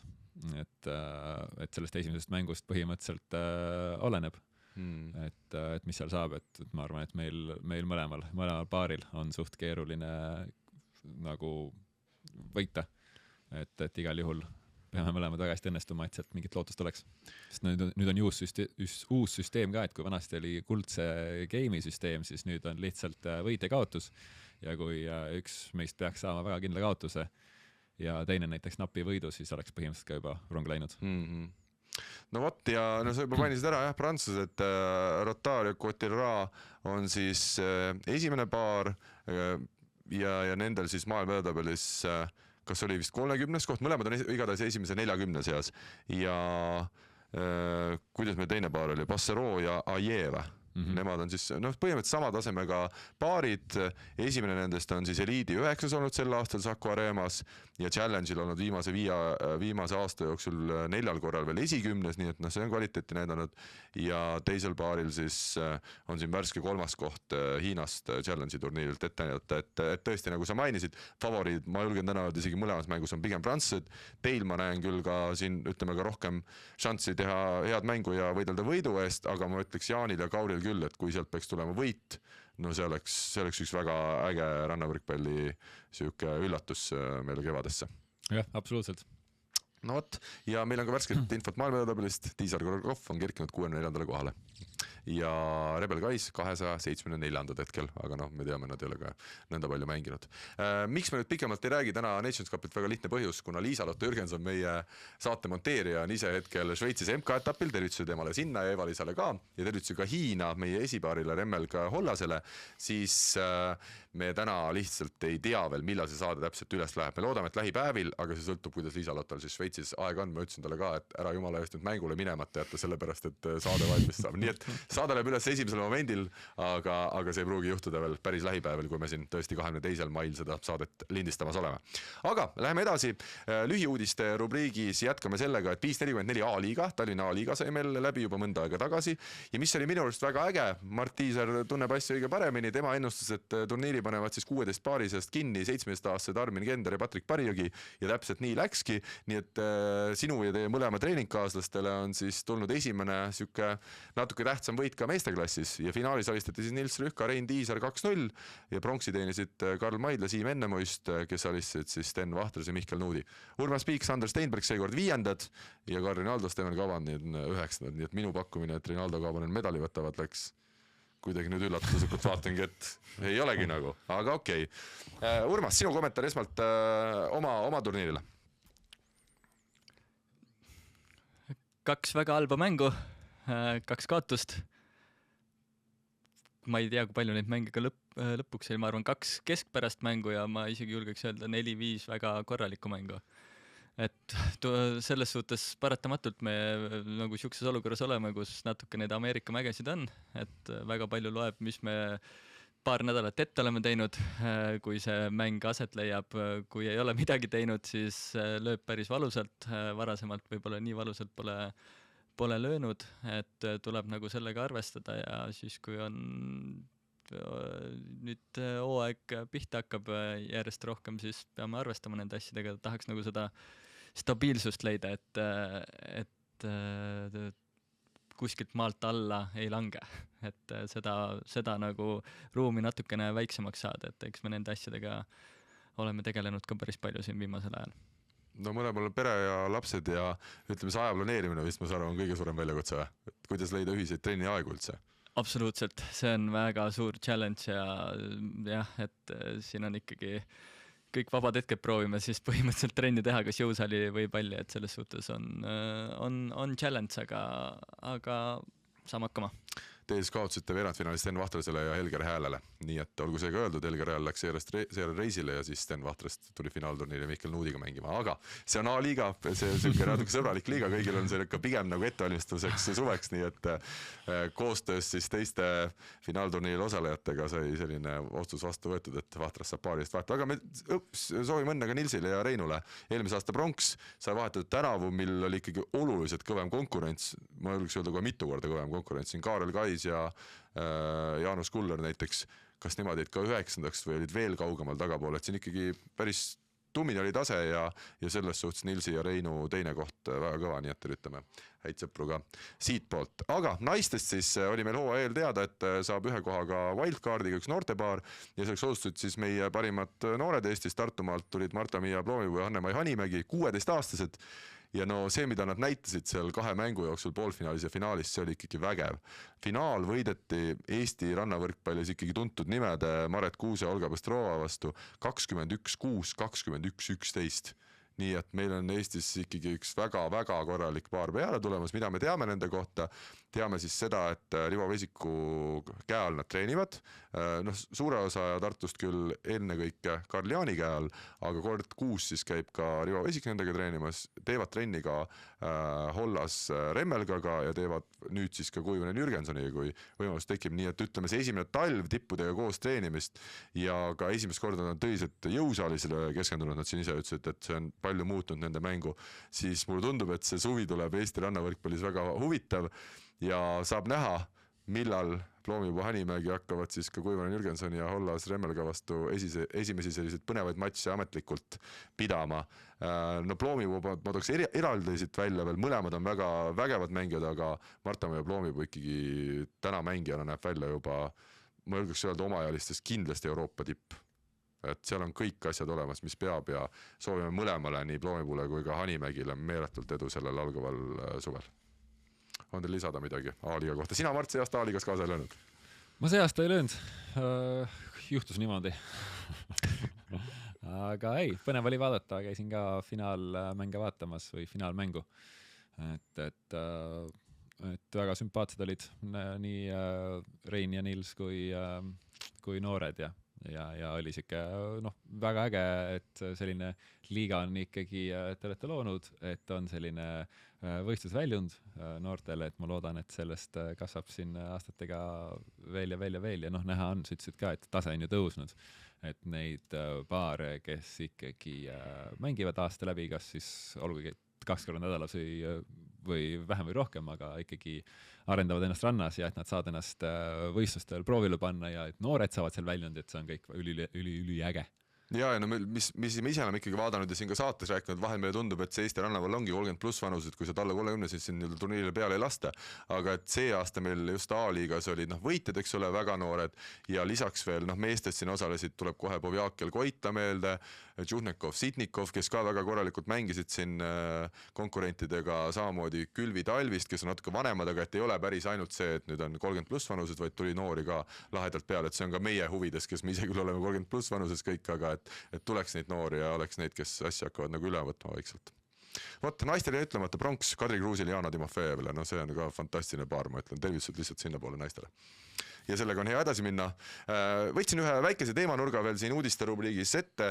Rivo Vesiku kommentaar pärast siis Nations Cupi, mis ta siis Eesti rannavõrkpalli sellise arengu kohta rääkis. Ma loeks selle täitsa ette, kuna inimesed võib-olla kõik ei loe kõiki pressiteateid, mis kuskilt lendu lähevad, siis siin on lihtsalt selline huvitav mõttekäik ja kui me soovime, saame pärast seda veel ise midagi kommenteerida. Rivo ütles siis nii. Me peamegi looma süsteemi, kus meil kasvab järjest noori peale ja oleks pidevalt riigisisene konkurents, sest see viib edasi. Praegu on Liisa ja Leene juba need nii-öelda kogenud tuua, siis 22-aastased Kuivanen ja Jürgenson ning sinna peaks 3-4 aastase vahega tekkima veel 2-3 võistkonda, kes mängiksid samal tasemel. Sisemise konkurentsita on ühel võistkonnal palju raskem areneda. Täna on see seis hea 2 parema paariga, aga noorte osas on ikka seesama mure, et neil pole rahalist tuge taga, ütles siis Vesik. Noortele toetust leida on ülimalt keeruline ja eks see vanemate ja tuttavate toel praegu enamasti toimib. Seda me oleme ka ise kogenud siin, teame, kes siin ka Tallinnas harjutavad, et väga paljudel on ikkagi väga tugev vanemate tugi taga. Rivo jätkab, eks me kõik alaliidus peame ühiselt selle nimel tööd tegema, et need potentsiaalikad noored, kes meil on, saaksid tõusta järgmisele tasemele ning teha tööd järjepidevalt. Tuleb püüda leida rahalisi vahendeid lisaks olemasolevatele toetustele veel juurde leida, ütles siis Vesik. Ja viimane tema tsitaat siin, muidugi ma mõistan, et raha kellelgi puu otsas ei kasva, aga kui tahame seda mitme aasta töö tulemusena tekkinud üsna head seisu rannavooles hoida, on kõigil vaja juurde panna. Ala on maailmas muutumas aina populaarsemaks ja kahju oleks sellest rongist maha jääda. Rannavõrkpall pole enam ammu spordiala, et võtame Pärnu rannas 3 õlut ja mängime natuke palli ka, vaid ta on kasvanud suureks ja oluliseks olümpialaks. See viimane lause on muidugi minu lemmik, aga seda me oleme siin oma saates sellest ka üha rohkem avastanud. Täna see saade algas põhimõtteliselt sellega, et see ikkagi seltskond, kes ka MK-etappe mängib, on muutunud tummisemaks ja rahvusvahelisemaks kui varem. No võt, soovime lisada midagi. Saab ainult nõustuda, et võib-olla meie enda vaates nagu ongi lihtsalt see, et kuna me EVF-is ei toimeta, eks siis mida meie saame nagu teha selle jaoks, et hea oleks nagu tõesti ainult sinnapoole vaadata, aga samas tegelikkuses, kui me oleme selle rannavõrkpalli arendamise enda südames asjaks võtnud, siis kuidas meie saame sellele asjale ka nagu hoogu anda ja võib-olla seda kuidagi süsteemi aidata luua või ise luua, et see võib-olla mõte siia juurde, et ja seda me oleme ju ka kõik tegemas siin ka, kes me siin laua taga istume. No võtamegi noored siis, Tartumaal, eks ole, tegutsevad nüüd päris tõsiselt seal tõesti ka Rivo käe all, siis meil on siin Tallinnas on, ütleme, see Tiima, Mardi ja Indreku punt, kus on noored, kust sealt samast on siis Armin ja Patrik välja kasvanud, aga seal on teisi noori veel, me teeme siin Benasse ja Kalle käisid äsja MK-etapil, kuulasin ka võrkpallivõngete saadet, nemad ütlesid, et kumbagi meest veel kuulnudki ja ega arusaadav ka, nad on ju väga noored veel ja sedasi tegid oma debüüdi. Siis on Tšuhnenkov ja Povjakel juhendavad siin nädalavahetusel on Tehval mitukümmend noort, kes on väga korraliku juba poisid, ma vaatasin, panid kõik hüppelt ülevalt tõstet seal viimases trennis, väga korralik punt, kindlasti ma unustan kedagi, no Laos Lukasel on läbi aastate erinevaid peamiselt siis tütarlapsi, kes käivad praegu ka aastaringselt Ülemiste Beach House'is ja oleme ka oma mitu siis noort suunanud, kas siis sinna Tiima Indreku gruppi või siis Lause gruppi, et tegelikult neid, kes aastaringi teevad, küll praegu enamjaolt nii, et nad käivad nädala sees rohkem saalis ja siis mingil õhtul nädala sees ja nädalavahetusel siis rannas teevad juurde, et see ala tegelikult juba paisub Eestis ka, on tore seda tõdeda. Et ei ole nii, kui alguses hakkasime rannaliides käima, siis vaatasid, kas alla 60 üldse keegi on saalis, aga nüüd on ikkagi enamus on noored ja tõesti neid tuleb ainult juurde. Ja meie ise ka loomulikult oma noorteklubiga proovime sammu pidada. Siia lühikeste uudiste lõppu osasse veel üks huvitav sõnum. 30 mai, head sõbrad, ehk siis juba õige pea, teeb Peace 44 oma 5. turniiri hooaega algussuvel ja meil on tulemas siis esimene turniir Laulasmaal Laaspa ees, seal 3 väljakul, King of the Court turniir ja vaatan mina siis üks hommik, et kes on turniiri registreerinud ja kirjas on A-tasemes Märt Tammearu ja Kusti Nõlvak. Nii et võt see on turniiri korraldajana, ma julgen öelda küll üks ilusaid hetki, et kui sa avad hommikul arvuti ja sa vaatad, kes on turniiri kirja pannud, on no võib öelda ikkagi Eesti võrkpalli 2 väga-väga kõva nime. Kutsun kõiki vaatama, osa võtma, veel on kohti, aga mina tahaks öelda, et me oleme Märt Tammeruga oma grupis, ta käis siin kevadel pärast Poolas, kui ta saalihooaeg lõppes treeni tegemas ja see avaldas mul ikkagi väga-väga-väga muljet, mida ma nägin Märt Tammeru mängus, et see ühtpidi tema ikkagi puude, kuigi ta on saalis ja said aru, et ta on otse saalist tulnud, tal on mingid asjad, nagu näiteks eri vastuvõtta, kerib seda veel võib-olla kõrgemale ja see ei ole päris see, nagu rannas me oleme harjunud, aga kõik puuted rannavõrkpalli omad on tal ikkagi jätkuvalt suurepärased ja tema füüsis on ikkagi täiesti uskumatu, et kui muidu tundub, et mõni mees vahel lööb ka 3 meetrist, siis temal oligi mängustiil oli see meie vastu, et kuigi seal peale minu olid ikkagi kõik medalid võitnud mehed trennis, siis see taseme vahe oli ikkagi täiesti meeletud ja lihtsalt lustis. Võib-olla ma olen täna liiga otsekohene, aga mulle tundub, et Märt Tammearu on ka täna Eesti parim rannavõrkpallur, et ta on parim saalivõrkpallur ja rannavõrkpallur, sest no sellist taset mina arvasin, et ta nii hea päris rannas ei ole hetkel, aga need 3-4 trenni, mis sai koos tehtud, nüüd üks ka väljas veel, no see on ikkagi meeletu talent ja seal viskasime nalja ka, et noh, et peame ikkagi randa tagasi tooma, et kui sihukest meest enam saali tagasi ei saa lasta pärast paari trenni rannas. Aga ikkagi jõudsime sinna, kus me oleme ka laiemates aruteludes jõudnud, et ega tegelikult kui sa oled saalis maailma tipus, nagu Märt on, siis need palganumbrid on lihtsalt sellised, et sul on väga raske tulla sealt öelda, et aitäh, Paka, panen oma tiimi kokku, hakkan rannavõrkpalli mängima, kus sul on eelarve esialgu vähemalt 0. Et aga noh, siin on jälle see Rivo teema ka, et kui lõpuks suuetakse Eesti rannavalles kuskilt siis kas klubide või alaliidu poolt mingisugune siuke süsteem tekitada, et on ka mingisugused sellised suuremad taustajõud, noh siis võib see tekkida see reaalne šanss, et ühel päeval me ütleme, et meil on võimalik siukest paare ka võib siuksed mängijad tuua tagasi ka randa või ranna juurde siis kas või karjääri lõpuosas, nagu siin näiteks Robert Täht on öelnud, et tema mõte ikkagi karjääri lõpuosas on ka randa tulla mängima. Nii et jaa, Märdil soovime edu, me teame, et Rakveres ta peaks mängima siis esimesel GP-etapil peaks mängima Karl Jaaniga ja Kuistjan Õlvak mängib vist Rasmus Meiusega. Selline info meile siiani. Väga põnev. Väga põnev. Kuidas arvad, Urmas, kui lähevad vastamisi Rasmus Meius ja Kuistjan Õlvak esimesel etapi finaalis näiteks Karl Jaani ja Märt Tammearuga, kumb selle mängu võidaks? Ma arvan ikkagi, et Märt ja Karl võidavad.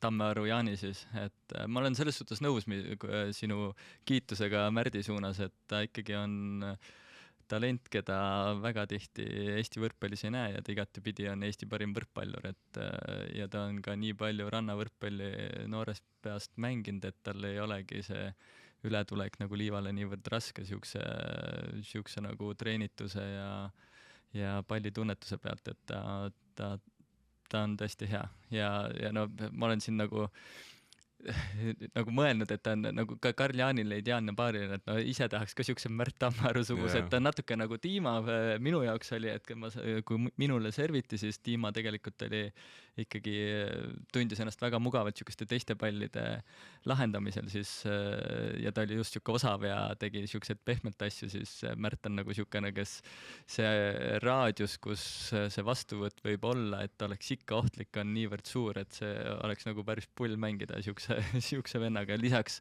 tal on muidugi see X-faktor, no ta saab plokiga, aga ta võib ka 5 ässa sulle järjest lüüa, et seda võib-olla seal, kui see ettekujutatav finaal, mida ei juhtu, sest mul on ka plaan ikka Rakvere minna. Mul ka kavaliniga lõpuks tõuseme. et siis nagu jah, et seal on nagu Märdil kõige rohkem seda mängu otsustamise võimu. Ja ei juhtu minul liiga tihti seda, kuigi sel talvel, kuna olen heas vormis olnud, siis on seda juhtunud ikkagi ka, aga no seda päris ei ole juhtunud, et ma tegin ühe trenni nii, et ma sain olla Märdiga terve trenni paaris. David Järad, need 1,5 tundi olid jälle sellised, et trenn sai läbi, ma veel üritasin teda isegi liiva lükata Märdiga koos, et nautida seda, et see oli ikkagi tõesti väga mõnus kogemus. Mart käis ka meil ühes trennis, see oli ka väga mõnus kogemus. Sa ka päris korralikult mängid, ma pean tunnistama.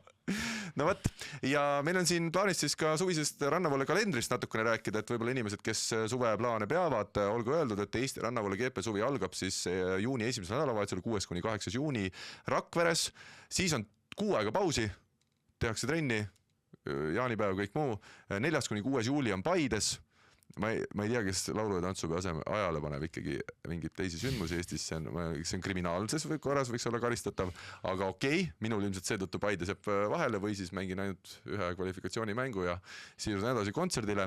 11.–13. juuli on siis EVSA praeguse seisuga toimus Kloogarannas, loodetavasti nii ka läheb, 25.–27. juuli on Põltsamaal ja augustis siis mingil toredal ajal augustis on Eesti meistrivõistlused toimumas. Seda, kas MK tuleb veel ei tea, loodame, et ikkagi viimase hetkel tuleb, aga mida aeg edasi, seda rohkem tundub, et no lihtsalt ei ole siin varsti enam aega sellele turniirile ka registreerima hakata inimesi, et jah, aga loodame parimat. Aga ma julgeks öelda küll, et Eesti meistrivõistlused on see 22.–24. august. See on ühtlasi minu sünnipäeva nädalavahetus, nii et siis tasub tulla Vabaduse väljakule isegi juhul, kui Eesti meistrivõistlustele peale ei pääse. Ja mis on huvitavat, et meil on siis ära langenud võrreldes eelmise aastaga 3 väga märkimisväärset kohta, Pärnu, Tartu ja Võru. Ja mis on üldse minu jaoks natukene kurb, on see, et me mängime ainult nurgatagustes kohtades natukene neid GP-sarja mängijad Paides, seal all järve juures, no kunagi ei ole sellised kõrvalisi pealtvaatajaid kahjuks tulnud. Samamoodi ei ole, Rakverest on seal staadioni kõrval, ta on küll linnale hästi lähedal, aga ta on sellises sellises ebamugavas nurgas, kuhu mööda mine ja nagu kunagi ei satu, isegi kui seal oli see mingi toidutänav, siis seal ikkagi seal nurga taga ja sinna nagu juhuslikke inimesi kahjuks ei sattunud ja no Põltsamaal on ta seal Wakeparki juures iseenesest ka väga äge koht, ägedad korraldajad nagu teistelgi etappidel, aga ta on jällegi siuke väga kitsas koht, kui inimene peab ekstra kohale sõitma, nii et minul ikka tundub nagu, kui me tahame ala arendada, et siis võiks olla mingisugused siuksed rannaetapid või peaksid olema sees, kus lihtsalt inimene tuleb randa, vaatab, vau, mingi äge asi käib ja armub rannavallesse, et sel aastal siis neid ütleme mõnda etappi ei ole, mida me oleme harjunud siin Pärnu-Tartu eesotsas ja Pärnust eriti kahju. Mina mängijana oleme siin ka erinevate mängijatega rääkinud, see on kuidagi nagu iga suvine siuke tippsündmus, kui on Pärnus etapp, eriti nüüd, kui see tüün on tehtud sinna nii ilusaks, sul on see baariala, kõik sugulased tuttavad tulevad vaatama ja nautima, et sellest on nagu megakahju, et kui Pärnus enam tüüni ees ka rannavõrkpalli ühtegi etappi ei toimu, et kus siis veel tahaks küsida. Ja meil Kloogarannas samamoodi ilus rand, aga kui on kole ilm, ega siis sinna ühtegi kõrvalist inimest ei satu ka. Nii on jah, me Rein Tiiseriga just arutasime seda, et minule seostub see rannavollega ikkagi, et sa lähed perega nädalavahetuseks kuhugi lahedasse kohta, et aga samas kui sa oled, kõik on siuke Paide, Põltsamaa, Rakvere, et nad võib-olla ei ole võib-olla ka nii palju tegevusi seal õhtul teha ja samas nad on nii piisavalt lähedal kodule, eks Tallinna inimesele, et siis ongi nagu see, et iga õhtu võib-olla sõidad koju, et siis jõudsime ka sinnani, et need lemmiketapid on ikkagi olnud Kuressaare, on Võru, on Pärnu, et noh, Tartu ka tegelikult on väga tore nagu alati käia on, et selles suhtes ja neid nüüd ei ole just. Muidugi see on Tallinna inimese vaatenurgast. Ja, absoluutselt, see on nii, ma nagu jah, räägingi enda eest ikkagi praegu, et siuke see seis on, aga samas eks see iga aasta natukene muutub, on ka jällegi, ma arvan, normaalne. Ja nagu eelmises saates rääkisime, siis loodetavasti on see ajutine ka, et järgmisel aastal see GP-sarja oleks ikkagi tummisem, rohkem etappe ja ka ütleme natukene siis apetiitsemates kohtades võiks need etapid vähemalt mõned toimuda, et me ei saa ette heita kuidagi Paide või Põltsamaa või Rakvere korraldajatele, et paganat, et te vales ennast sündinud või üles kasvanud, et nemad on väga tore, et nad on pundis ja ägedalt teevad, aga jah, loodetavasti ikkagi need suuremate või siis teiste kohtade korraldajad ka leiavad oma innu taas üles. Ja välismaalt siis 11-15 juuni on äge etapp toimumas meil Jurmalas. Sel aastal mängitakse siis Jurmalas Challenge'it või mitte Challenge'it, vaid Futures'it ehk siis kõige madalama kategooria turniiri. Ja see näeb seda, et Eesti paare praeguse seisuga on siis 5 tükki lausa minemas. Kais Rebel, Piik Steinberg, oli minemas ka siuke paar nagu Ennemuist Maidla, aga Maidla läheb nüüd Hiinasse hoopis Tobias Benassega mängima 2 MK-etappi. Nii üritas siis Siim Ennemuist vahetada oma paariseks Kustin Õlvakut, aga midagi seal vahetuses läks umbe, nii et see vahetus kuidagi sisse vist ei... Kuupäev vist määratavasti tuli varem. No vist, jah, on nagu on, ei tea täpseid põhjuseid ja naistest siis teine asetus Hollas Remmelgal, 12. asetus praeguse seisuga, see võib veel muutuda, Kuivanen Jürgensonil ja seal muidugi läheb jah, see on nii-öelda see pealepääsemise ranking, millest ma räägin siin ja Kuuse Maiste siis kvalifikatsioonis need 3 Eesti naispaari minemas ja esimene asetus meestest Fokeros Plavits Euroopa meistrid ja naistest Samoilova Graudina Euroopa meistrid siis varasemast ajast, nii et Läti esipaarid ka kohal Futuresit mängimas. Mina küll soovitan, kui on vähegi võimalust 11-15 juuni, võtke kas või töölt vabaks või tulge üldse töölt ära, head sõbrad, sest sinna mina tahan küll minna, ma loodan, et mul see võimalus tekib kaasa elama, seekord veel osalejana kaasa ei löö, sest muidu Fokerossi Plavitsi turniir võib üllatuslikult saada juba väga vara läbi. Aga kokkuvõttes siis nii palju, et Balti sportlasi või ütleme lähiriikide sportlasi maailma edetablis meeldivalt palju, ma julgen öelda. Meil on täna meestest Plavits Fokeros 13. Pedritis Rinkevits, teine Läti paar 31. kerkinud ja Balti 3. paar, nagu enne juba rääkisime, on siis Tiisar Korotkov 64. kohaga. Ja naistest on siis Samoilova Graudina 4. ja leedulannad, ma ei tea, kas üldse Leedu rannavõrkpallid kunagi maailma edetablis esikümnes on olnud, aga nüüd see on tõsiasi. Raupa Liite Paulik Jääne alustanud hooaega korralikult on 9. ja soomlannad Ahti Ainen Lahti 12. kerkinud. Nagu Mart on öelnud, hooaja algus alles ja see maailma edetabel täit pilti nagu ei pruugiki tasemest hetkel tuua, aga samas midagi ta peab näitama, kui sa ikkagi maailma esikümne piirimail oled, siis järelikult võib öelda, et meie lähiriikide rannavõrkpalli seis liiga kehv kindlasti ei ole. Ja ikkagi Balti 3. meespaar tegi Balti teisele paarile viimane turniir ära. Jaa, see on ka tõsi, sellest me eraldi ei rääkinud, aga see võit, mille te siis saite, oli just Läti teise paari Pedritis Rinkevitsi üle. Tahad seda mängu ka korra veel läbi kedrata? ei tea, seal polegi midagi väga kedrata, nagu lõpuks oli vist suht kindel, et ma ei oskagi nagu öelda. Ma arvasin, et nad mängivad veits paremini, nad ei mänginud nagu väga head mängu.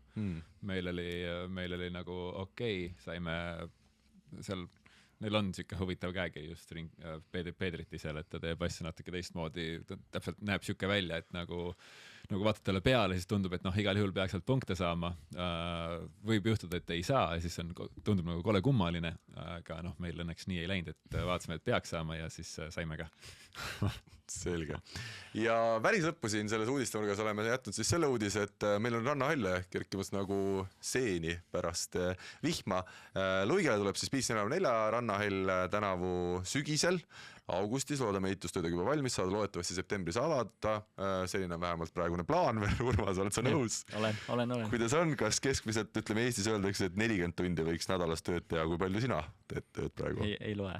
Ei loe seda. Selge, 41. Südamega teed, vaata, siis ei pea tunde lugema. Väga hea. Ja Mart, värskelt on tulnud siis avalikus ka info, mida meie teadsime tegelikult juba mõnda aega tagasi, ehk siis sinna Lasnamäe taha, kas see on sinna Iru? Ta on ja Iru kanti jah, Irule päris lähedal, et seal Vana-Naura maanteel. On tulemas siis üks siuke 2 väljakuga rannahall. Jah, just täpselt. 2 väljakut, ka väike jõusalinurk, saun, siuke hubane, mõnus. Ka uues hoones võiks olla soe. Või kindlasti on soe. Oleneb, kuidas te kütate. Kuidas me kütame, jah. Et tuleb jah siuke hall veel, et see saab siis nii-öelda siukseks meie koduks profispordi baasiks, et see mõte, eks me oleme siin ju omavahel sellest palju rääkinud, et kuidas me sinna jõudsime, et vahepeal oli tunne, et me teeme kõik koos ühe halli. Siis tuli hoopis, mis oli tegelikult üks ammune mõte, oli just tiimal Indrekul ja ühel sponsoril, et neil oli väga palju gruppe, noortegruppe, kes võtavad palju aega, harrastajate gruppe, et mõte oli see, et aga miks mitte siis võiks olla nagu oma hall, et niikuinii suur summa läheb sinna nende väljakute broneerimiseks ja siis tuli üks sponsor Andrei, kes ikkagi arvas, et ikkagi tuleks teha, et just hall selle mõttega, et mis aitaks siis mind ja tiimat Los Angelese olümpiale, see oli siis selline tema visioon, et halli opereerimistulud võiks minna siis profispordi ja meie toetuseks. Et tundus kohati kummaline, et miks neid halle kõike siin samal ajal avada, aga lõppkokkuvõttes ma arvan, et lõpuks need asukohad on head, kompenseerivad üksteist ja nišid on natuke erinevad meil omavahel ja lõppude lõpuks on ju eesmärk see, et ütleme nii, et nendest samade klientide pärast me ei saa siin nii Ülemiste kui teie ei saa kakelda, et siis lähevad kõik niikuinii pankrotti, et tegelikult ju, mis on ka suur eesmärk, on see, et rannavõrkpalli jõuaks rohkem rahvast ja nüüd järsku septembrist on tegelikult kogu linn kaetud. Kes iganes, kus tahab treenida, leiab selleks koha ja ma arvan, et summa summarum see on nagu üliäge ja ma arvan, et rannavõrkpalli tuua 2 korda rohkem inimesi kui praegu on, ei tohiks olla ju probleem. Ja ma olen ka nõus sellega, et kui me tahame Eesti rannavõrkpalli edasi viia, siis see, et meil on enne 2 halli ainult, see ikkagi pidurdas väga palju seda uute inimeste pealekasvu, nii siis harrastajate kui ka laste osas, et meil oli täpselt samamoodi lastega oligi probleem, et vanemad poisid-tüdrukud lihtsalt ei olnud võimalik, sa võid 2 aastat ette küsida ja sa ei saa ikkagi omale esmaspäevast neljapäevani õhtust aega kuidagi broneerida, sest kõik on püsiajad ja kõik pikendavad oma lepinguid, nii et see on ainuõige, et neid halle juurde tuleb, ainult nii saab ala kokkuvõttes kasvada. Ja me teame, et siis Kristiinesse planeeritakse ühte halli, vist 6 väljakuga oleme kuulnud ja Voltasse vist ka ühte, vist 2 väljakuga. Aga seda... Need on jah vist jutud, aga kuulujutud on. Just, aga puudub täpselt veel aru saama, et millal need valmis saavad, kes neid üldse teeb, nii et meil on ka huvitav jälgida, aga seda enam meie küll 544 rannahalliga Luigel tunneme, et see oma unistuse täistegemine või täitmine, et teha täpselt siuke hall, kus sul on äge olla nii enne trenni ajal kui ka pärast trenni, et see nagu veel rohkem paneb pingutama selle nimel, et see hall tuleks eriti äge ja inimene isegi, kes elab võib-olla kuskil teisel pool linna otsas, mõtleb, et aga pagan laupäeva hommikul ma lähen küll, teen Luigel ühe hea trenni ja istun sinna sauna. Et sõidan sealt Iru hallist mööda ja lähen sinna Luigel. Ei, Iru hallist ta teeb hommikul trenni. Teise poolt. Iru hallist ta teeb hommikul trenni ja siis ta mõtleb, et aga pagan, et mul on ju energiat veel, sest te olete ja me kõik oleme hästi treeninud neid inimesi ja 1,5 tundi trenni on see on köömes ja siis tullakse teisele veel. Aga ma igal juhul nagu olen nagu selle Mardi mõttega päri, et võib-olla tuleb see, kui need halle ühel hetkel hästi palju avatakse, siis tuleb siuke virvenduse aeg natukene, kus et tulebki olla ise aktiivne, leida neid uusi inimesi, seda kogukonda kasvatada, aga suures pildis see on nagu ainu võimalus, kuidas seda ala suuremaks saada ja ägedamaks, et selles suhtes on põnevad ajad, sest siiani kahjuks ta aastaringselt oli ikkagi natuke suletud ala, et sa väga võisid tahta mängida, aga sa lihtsalt ei saanud. Ja meie oleme ikkagi nii palju igal juhul otsustanud, et me Mardiga teeme podcast edasi, me teeme Türgi laagri edasi, nii et meie koostööd, mis meil seni kehtisid, jätkuvad samamoodi põhimõtteliselt. No ega sisuliselt ju selles suhtes me ju need alustalad, mis me mõtlesime, et mis me tahame saavutada, ega need ei ole ju selles suhtes kõikuma löönud, need on endiselt samamoodi, et meil oli ju, et kuule, et teil on laagrid, me tahame teha laagrid, et teil on harrastajad, te teete profisporti, et võiks teha neid asju koos ja ma arvan, et me teeme endiselt neid asju koos ja kasvatame seda rannavõrkpalli koos. Nüüd meil ühe halli asemel on 2 halli, kus on natuke erinevad suunad, võib-olla natuke erinevad eesmärgid, aga summa summarum lõplik eesmärk on sama. Et selles suhtes ju on ainult positiivne. Just. Edu, Mart, teile, edu ka meile, nagu öeldud, ütleme lähi 3 kuud, ma usun teie halli ehitus on ilmselt samamoodi, et see on ikkagi meeletu aeg, kus tuleb veel kõik paika saada ja vaadata, et kui see hall avatakse, siis on liiv maas ja paljud teised asjad ka ilusti paigas. Ja me üritame selles suhtes jagada, et meil oli ka hästi selles suhtes konkreetne visioon, kui Andrei selle mõttega tuli, et see hall peab toetama minu ja Dimitri profisporditeed. Ehk siis seal me ka nende tegevustega peame hästi hoolikalt vaatama, et ka selle halli avamise perioodis kõik oleks selline, mis ikkagi toetab meie teed, et me nüüd ei kaoks sinna ära, et nüüd me hakkame halli tegema, et meie oleme ikkagi sportlased, meie teeme oma trenni, me teeme asju, meil on Indrek, meil on Andrei, meil on seal teised inimesed, kes neid olmeasju seal peavad lahendama, et lõpp meil on Urmas. Teil on Urmas, on ju. Sorry, Sander, et siis sellepärast ongi natuke siin võib-olla rannavõrkpalli mängimine kahjustada saan. Et mõistlik niimoodi igal juhul seda tööjaotust teha. Aga sõbrad, meil on aeg võtta ette tänase saate viimane teema.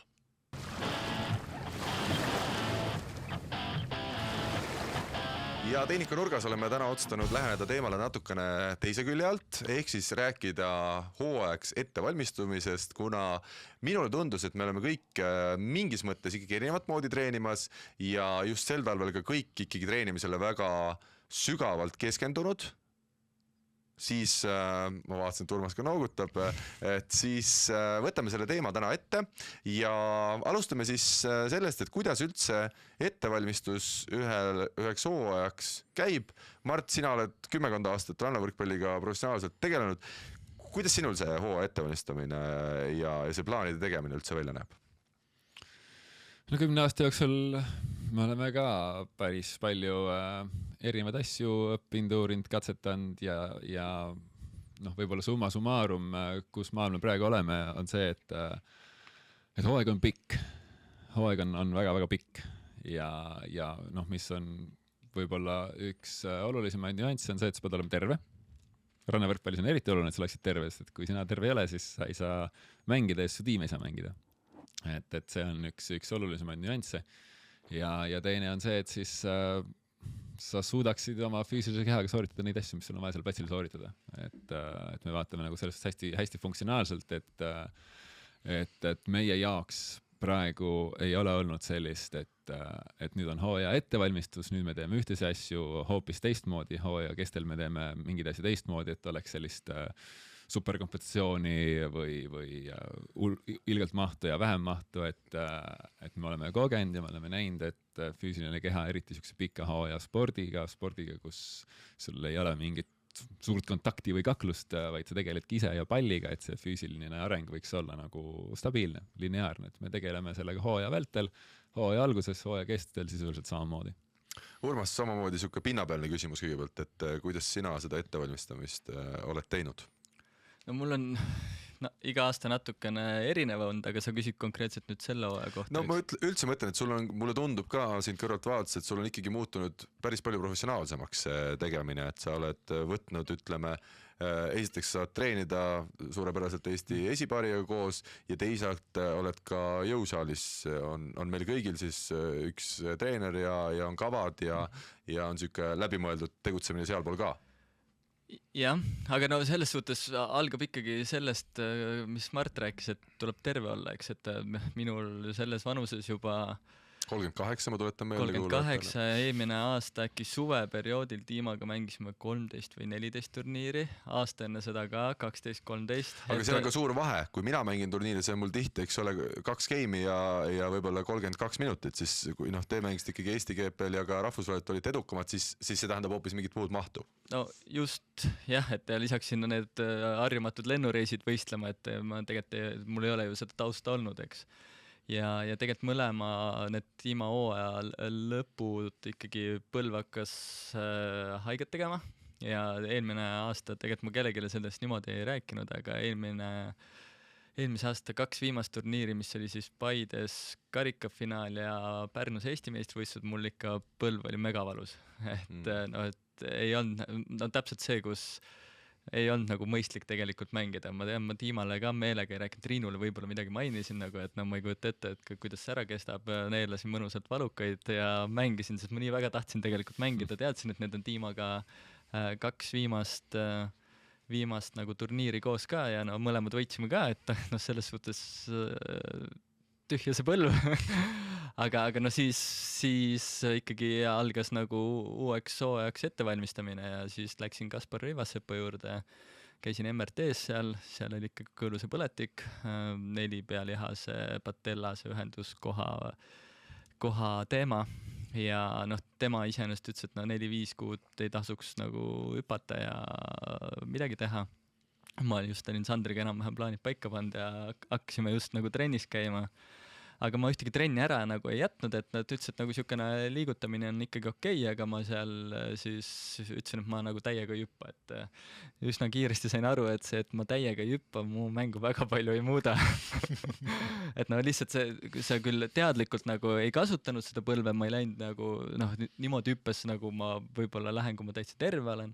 Aga suures pildides nagu oleks Märt seal statistikat kõrval teinud, see liiga nagu ei mõjutanud, et ma sain normaalselt ikkagi rannavõrkpalli nii-öelda nautida ja see treeningprotsessi ka, et see oli nagu okei. Aga see omakorda tähendas, käisin seal löökravis ja sain korraliku nagu kava ka, et sportomeedika, mis seal A. Le Coq on selle, jah, et nende füsio koostöös siis Kirkega panime kokku selle, mis tuleb jõusaalis teha ja ma olen tänase päevani seda teinud. Nüüd olen küll muid asju siin järjest ka juurde pannud, aga see on suht nagu siukene vaimu tugevdav teekond olnud, et see jõusaalis ei ole lihtsalt see, et lähed teed kangiga mingisuguseid asju, vaid sul on siuksed minut aega oled mingi sundasendis seal, jalad tudisevad ja et see kõõlus ehitamine on hästi siukene, et sa ei ehita kõõlust lihtsalt nagu kükke tehes, vaid sa pead hästi aeglaseid liigutusi, siukse staatilisi hoidmisi hästi palju tegema ja need on nagu siuksed päris nagu rasked ja ei ole nagu mingi nauditav ja sa samas ei tunne ka, et ma nüüd sain nüüd selle jõusaali korraga nii palju tugevamaks, vaid nagu lihtsalt ongi eesmärk see, et põlv kannataks mängida. Aga tänaseks ma olen, jah, see on nagu suur osa minu ettevalmistusest olnud ja see on tänaseks nagu vilja kandnud, et ta on mul problemaatiline, ma arvan, et ma sellest kunagi lahti ei saa, aga ta on nagu talutav. Et ma ei pea valuvaigisteid neelama, et siin mitu mängu järjest mängida ja Türgi laager oli hea koht, kus sai seda testida ka. Kirke Kalde on siis juhendaja, kes meid on siin mind, sind ja Nilsi, sind juba mitmendat hooaega, meid esimest hooaega Nilsiga sedasi jõusaalis aidanud ja ma võin öelda küll, et kui me oleme koos jõusaali läinud, siis on olnud nii, et me hakkame Nilsiga tegema ägedaid harjutusi, kus lihast pumpame, kuigi tegelikult ka meil on siuke sügavam mõte loomulikult olemas, siis Urmas läheb kuskil seina äärde, võtab kummilindi ja vaatab tunni aja pärast, tal on küll natuke teise asendise, aga sisuliselt täpselt sama harjutus ja siis ma ka mõtlen, et vaene Urmas, et aga põlved saavad tugevaks. Siin ei ole vähemat kahtlust. Aga õnneks ikkagi on muid asju nagu ka kogu aeg sees olnud, et ma päris sellega ainult ei ole tegelenud, siis ma oleks, ma arvan, ära murdunud seal võib-olla ühel hetkel, aga jah, see on nagu, et pigem parem oleks, kui ei jõuaks sinna maale, et su põlv on sellises olukorras. Mina avan ka maad, minul on selles suhtes hästi huvitav olnud ka, et ma olen nüüd esimest aastat tegemas ka nii, et keegi teine on ikkagi nagu tõsisemalt juures olnud, et muidu ma olen ise teisvalt teinud sellist jõutrenni siis juurde pallitrennidele, aga väga huvitav on olnud ja kui kergejõustikus oli see nagu tuttav tegelikult, et augustis sai hooaeg läbi, siis 9 kuud laod põhja, vahepeal on ka väike siuke kuuajaline sisehooaeg, siis ütleme rannavõrkpallis seda sisehooaega, meil ongi A-liiga mängud, aga nendeks ju eraldi nagu mingit vormi keegi ju vist ei ajasta, et siis oligi teada, et septembris hakkame pihta, oli siuke ikkagi baasjõud, siuksed päris pikad kordused ja ei olnud nagu lihtne, pärast minul eriti raske, kui ma järgmisel päeval pärast rasket jalatrenni näiteks pidin rannavalle trenni tegema, et siis lihtsalt ei taha üles tõusta mingi kere sul kuskilt kohast, et see hüppamine oli väga ja liikumine väga keeruline, aga et nüüd siis kevade saabudes on läinud rohkem plahvatuse ja kiiruse tegemise peale ja on ka tore tunda, et mina olen nagu see klassikaline, me saame siin Mardiga kohe ka natukene rääkida sellest teemast, et mina olen hästi siuke klassikaline lähenemine, et kui sa tahad olla tugev ja võimas ja füüsiliselt heas vormis, et see jõusaal minule tundub, et on see A ja O, et enda näitel olen seda näinud ja kergejõustiku tausta pealt tulles tundub, et see on nagu nii primaarne, et sul peavad olema jõuasjad ja oma siis tervist sedasi hoitud just ja olen ka ise näinud, et kui mul eelmistel aastal oli siin põlve taga, ma ei teagi täpselt, kuidas seda vigastust nimetada, oli kogu aeg valus kuidagi maandudes, siis sel aastal tänu nendele väga siis spetsiifiliselt jalgadele tehtud treeningkuudele on mul see valu tänaseks ära kadunud. Samamoodi õlale, ma tunnen, et see, et ma olen nüüd õlale teinud kogu aeg regulaarset jõudu ja alguses ma sain selle kummilindiga sain terveks selle mingisuguse põletiku, mis siin siis ka pikemat aega oli, et tuiga see on nagu korras olnud. Et mina tunnen, et see regulaarne jõusaal, mis minu puhul tähendab siis 3 kuni 4 korda nädalas keskmiselt jõusaalis käimist, et see on aidanud mul just tervena ennast taas tunda, et ma täna tunnen hooajale vastu minnes ennast väga hästi ja palju paremini kui eelmistel aastatel. Ma võib-olla lisan siia selle, et nagu iga aasta nagu proovid nagu leida, et millega veel võib-olla saaks tegeleda ja siis minul see aasta, mis on minu jaoks olnud olulisem kui jõusaalis käimine, on toitumine, et just aru saada, et mida su keha talub ja mida mitte, et ma olen aru saanud, et siuksed nisutooted ja piimatooted mulle hästi ei mõju ja nagu ma reaalselt olen tunnetanud, et kui ma ikkagi olen neid endale mingi hetk lubanud, siis isegi kui pole trenne ees olnud, on täiesti nagu siukene justkui puhkeperiood, mul on hakanud põlv valutama. Et siis mul nagu sees miskit toimub, mis nagu, ja ma olen ilust jõusaalis käinud, ma olen neid kõik harjutusi teinud, aga see oli lihtsalt suht värskelt, lihtsalt mul oli see kogemus, kus ma nädalavahetus läks käest ära selles vaates, et et ma oleks jälginud oma toitumist, ma ei teinud seda ja mul hakkas lihtsalt põlv valutama. Niimoodi nagu konstantselt nagu ta valutas, kui ta muidu oli nagu haige ja natuke nagu ehmatas, aga tõmbasin asjad korda, ta läks nagu ära, et ma mingid siuksed asju olen nagu võib-olla siin ka nagu avastanud ja saan aru, et sellel on ikkagi päris suur mõju, et mis mul seal sees toimub, et kui ma ikkagi söön mingisugust asja, mis mulle ei sobi, siis mis iganes ta seal teeb, kas ta tekitab põletikku või organism ekstra võitleb sellega, siis see ei ole nagu hea mulle. No Mart, küsimus sulle siis, minul ongi hästi huvitav, et mina kunagi sain ennast uuesti nagu järje peale pärast seda, kui ma olin kergejõustiku lõpparvu teinud, olin seal kuskil 24-5 aastane, sattusin ajakirjandusliku eksperimendi raames Indrek Verroga trenni Selveri võrkpalliklubisse, tegin 6 aega kaasa ja sain äkitselt oma seljamurele, mis sul öeldi, et ei tohi sina oma seljaga elus ühtegi kangi isegi vaadata, sain nagu sinnani, et ma sain aru, et see kangi tegemine on see, mis aitab mul seda selga korras hoida. Täna umbes 10 aastat hiljem ma tunnen, et jätkuvalt see on see, mis hoiab mind toonuses ja hoiab mind vigastusest eemal. Täna, Indrek Verro, kas sina oled jõudnud hoopis kuskile mujale oma treeningsüsteemiga ja me oleme arutanud seda, et me võiks seda saates kunagi natukene põrgatada ja ole hea, kas sa täna natuke siis avad seda teemat meile ja ka vaatajatele, kuulajatele, et kuidas just see pallimängu väline pool ettevalmistusest ja treenimisest välja näeb? No okei, ma proovin, see see võtaks muidugi võib-olla tunde, kui üritaks päriselt sinna jõuda, et sest see ei hakka üldse, see hakkab natuke kaugemalt, see hakkab võib-olla ma isegi mõtlesin enne saadet, ma teadsin, et teema tuleb. Ma ütlen vahele lihtsalt ära, kui ma pean laste trenni vahepeal andma minema ja siis teema on ja sa jätka rahulikult, ma lihtsalt lähen ära ja et siis kõigile ütlen juba tšau. Okei, aga ei, ma siin tunde ei räägi, ma proovin ikkagi mingis mõttes selle kokku võtta, et noh, vahemärkusena tegelikult see, et mida me praegu teeme, mida ma praegu teen, on see ka, et seoses ka selle uue halli avamisega on see, et ma tegelikult töötan selle kallal, et päriselt nagu kirja panna nii-öelda võib nimetada nagu metoodika mõistes, et mida me oleme teada saanud, mida me oleme õppinud ja mida me oma kogemusega oleme teadnud, kus see nii-öelda saavutusspordi arenemise nagu need võtmekohad on, et mida peab päriselt tegema. Ja noh, ma olen ka ju saalivõrkpalli ajal väga palju kangi tõstnud, väga palju jõudu teinud nii TalTechis, Skybaldiga kui Soomes, kui ka algus Indrekuga tegime.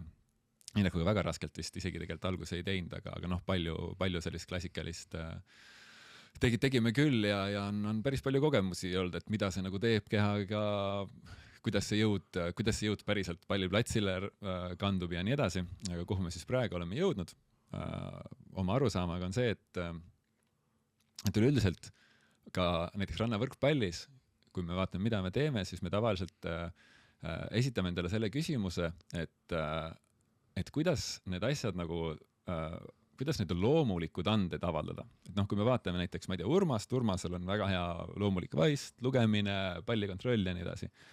Kui me vaatame mingit teist meest, siis temal nagu ei ole loomulikult neid asju. Ja me tavaliselt... Sul on üks teine inimene siin. Teine inimene, vaatame Karlin ja tal ei ole loomulikult neid asju. Et siis me nagu üritame sellest aru saada, et aga mis asi see päriselt on, mis Urmasel on, mida ta teeb nagu, mida ta võib-olla, noh, kui me ütleme näiteks võib-olla ka mõnele lapsele, hakkame harrastajaid või lapsi treenima, paneme mõlemad sama harjutust tegema, siis üks nagu püüab kiiresti asjad kinni, teine ei püüa nii kiiresti asju kinni. Aga neid erinevusi, mida see laps nagu teeb, neid on väga raske nagu väljast näha, aga võib-olla sisemiselt see, mida ta kuulab, mida ta vaatab, kuidas ta vaatab, kus ta fookus on ja nii edasi, neid on nagu, noh, neid nagu me ei näe. Aga ühel lapsel on võib-olla ühtemoodi samamoodi lapsepõlvest näiteks kaasa tulnud, et on harjunud niimoodi asju vaatama, teine on harjunud teistmoodi asju vaatama, ühel toetab see näiteks selle harjutuse tegemist võrkpallis arenemisel, teisel ei toeta. Siis me üritame väga täpselt aru saada, et nagu mis need kõik need komponendid on, et kui me vaatame neid andekaid inimesi, et kuidas ise ka andekaks saada. Ja sellepärast see jõusaali teema oli natukene nagu meil mingi hetk uurisime seal rohkem, mingi hetk uurisime vähem, ta oli taga taustal, siis tundus, et nagu meil on nagu võrkpalli maailmas nagu nii palju nagu ära teha, et noh, lõppude lõpuks pole nii suurt vahet, kas ma hüppan 10 senti või 5 senti kõrgem või madalale, kui ma alati leian õige koha ülesse. Et noh, see oli nagu see loogik sellega. Aga siis umbes 1,5 aastat tagasi ma olin ühel King of the Courtil ja ma rääkisin oma puusa asjast ühe füsioga ja rääkisin mingitest teist probleemidest, mis mul kunagi olnud on. Ja siis tema ütles mulle, et tead, et tegelikult hakkab kõik nagu, et noh, tegelikult kõik on seotud, et tegelikult hakkab kõik nagu varvastest pihta. Noh, tema andis mulle sihukese vihje ja siis ütles, et mine vaata Instagramis on üks mees, ta jagab natuke oma teooriat, et mine vaata seda ja siis oli üks Hiina päritolu USA mees, kes on hästi palju teadustööd teinud just lihasfastja koha pealt. Et noh, see on ju lihas ja ka siis on lihasfastja, mis ümbritseb kõiki lihaseid, kõiki lihaskiudu, mis läheb nagu, kui lihas on ainult siit kõõlusest siia kõõluseni, siis lihasfastja on nagu noh, tal ei ole algust ega lõppu, ta läheb siit sealt ja ta on hästi palju uurinud seda, et nagu mis omadused seal tal veel on ja kui oluline selle tervis on ja siis tema teooria üks alustala on see, et nendel inimestel, kes on nagu naturaalsed atleedid, kes on naturaalselt tugevad, et nendel on see lihasfastja on nagu väga hästi õigesti arenenud ja hästi toonuses ja see hakkab varvastest kuni kätteni. Aga kui enamus inimesed kasutavad hästi palju jalanõusi treenides, siis need varbad natuke hääbuvad ja see lihasfastja võib moonduda, siis osal inimestel see naturaalset atletismi enam nii väga ei ole ja siis selleks, et jõud saada, nad peavad nagu kompenseerima näiteks väga suur jõutrenniga. Aga see tekitab natukene imbalansse. Ja siis see oli väga huvitav mulle, kuna see läks väga hästi kokku sellega, mis me oleme kogu aeg rannavõrkpallis vaadanud, et nagu mis eristab neid, kes on andekad, neist, kes ei ole andekad. Ja füüsilises maailmas, füüsilise kehaga on samamoodi, et osad käivad jõusaalis ja muutuvad tugevaks, teised käivad ja rassivad ja ei mõju nagu nii hästi ja võib-olla tulevad vigastused ja nii edasi.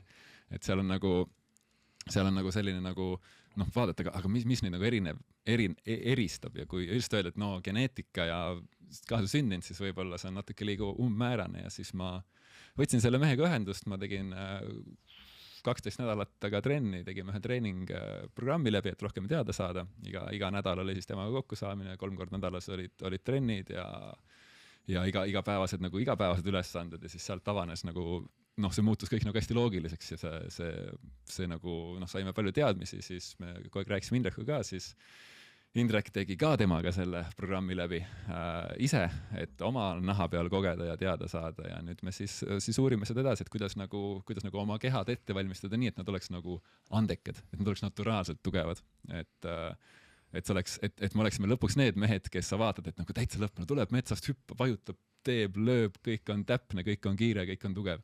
Et tundub, et see on nagu võimalik selle teooria kohaselt. Kuna ma üritan siin olla ka maksimaalselt aus, et see saade saaks huvitav inimestele, siis mulle lihtsalt tundub täna, et kas te siis olete täna nii algfaasis veel selle asjaga, aga et kui ma võrdlen teid nende samade austerlastega, mulle tundubki, et nemad on täna need plahvatuslikud ja võimsad vennad, kelle puhul ma näen, et jalad nagu väga ei värise, vaid nad ongi kogu aeg seal väga füüsiliselt hästi seal väljakul esinevad ja kui ma vaatasin viimaseid mänge, mulle just tundus, et eriti sinu puhul, Mart, et kas sa olid natuke nagu, kuidagi tundus nagu võbelesid natukene seal väljakul, et ei olnud sükest nagu võimu sulle ei rünnakule peale minnes, vastuvõtul, et ja mulle sükesele lihtsale inimesele tundubki, et ma vaatan, mõtlen, näed, et paganet, aga paneks sulle nüüd kangi turjale, teeks poole aastat kangi, et küll sa siis selle servi paremini kätte saaks. On minu süke, eks ole, tunnetus kuskilt eemalt, kes ma ei ole asjaga nagu seotud. Kuidas sa ise näed? Ma ise tunnen ennast praegu platsil nagu paremini. Kui ma nagu seal neid võbelusi asju, neid tekkida ka vahel sellest, et sa ei tunne ennast enesekindlalt ja nii edasi, et neid asju võib ka sealt tulla või seal on mingi tuul ja sind surutakse ja see käib nagu rööl, et siis paneb see juba võib-olla jala võbelema, et see ei ole nagu selles suhtes, minu vaade on see, et kang ei ravi kõiki haigusi. Et selleks, et praegu ma näen nii, et selleks, et üldse võiks nagu kangiga ennast parendada, peaks olema esiteks väga-väga hea baas selleks oma kehal loodud. Ja siis peaks olema väga arukas selle kangiga, et kui palju seda üldse nagu peab tegema, sest lõpuks, kui sa vaatad ka rannavõrkpalli, siis neid inimesi, kes väga erineva raskusega kükke teevad, seal maailma tippus on kindlasti nagu väga palju. Aga nad kõik teevad ikkagi? Ma ei tea, kas päris kõik teevad, aga enamus praegu teevad. Aga mis ei tähenda, et see on selles mõttes nagu samamoodi, et võib-olla see ongi neil okei, sest võib-olla neil on mingid eelnevad selles, neil on okeid. Aga kui sa paned kõik inimesed tegema sama palju kükke, siis enamusest ei saa maailma tippu rannavõrkpallis. Et võib-olla kõigil neil näiteks on need seadused paigas, nagu me ka mängu alguses rääkisime, et maailma top 10 lahendavad lõpus väga hästi ära. Aga võib-olla sellest nad ongi top 10, et need on kogu pundist on nagu välja jopanud need 10 inimest, kellel need seadused on paigas, et me teeme neid asju ja siis nad on maailma tipud. Aga ülejäänud lihtsalt pudenevad sealt sõelast maha, sest et neil ei ole neid eeldusi. Aga kuidas teie treening või kui me siin rääkisime ettevalmistusest, et kui palju te siis ja mida te teete trennis? Milline teie selline klassikaline treening nädal välja näeb? Seda jõusaali trenni teeme täies mahus 1 kord nädalas. Nii-öelda jõusaali trenni, aga seda füüsise poole arendamise trenni. Aga siukseid väiksemaid harjutusi võiks teha nagu iga päev 20-30 minutit, mis on rullimine, mis on natukene varvastele, mis on natukene staatikat ja sellist. See on siis, ütleme, kas klassikalises mõistes siuke taastumise harjutused rohkem või? Taastumisega ikkagi natuke nagu arendamise. Okei, ja see 1 kord nädalas, see on siis siuke tõisem keha arendamine? See on ikka siuke, kust tuleb higi. Isegi nii. Ja palju te palju olete teinud siin, ütleme siis selle kõrval, et palju teil süksel talvisel ühel nädalal keskmiselt pallitrenne tuli? Pallitrenni tuleb meil 5 keskmiselt ühes nädalas. Ja see on piisav? 5 pluss 1 pluss siis igapäevased asjad, mis on siuksed nii-öelda tiilulilu.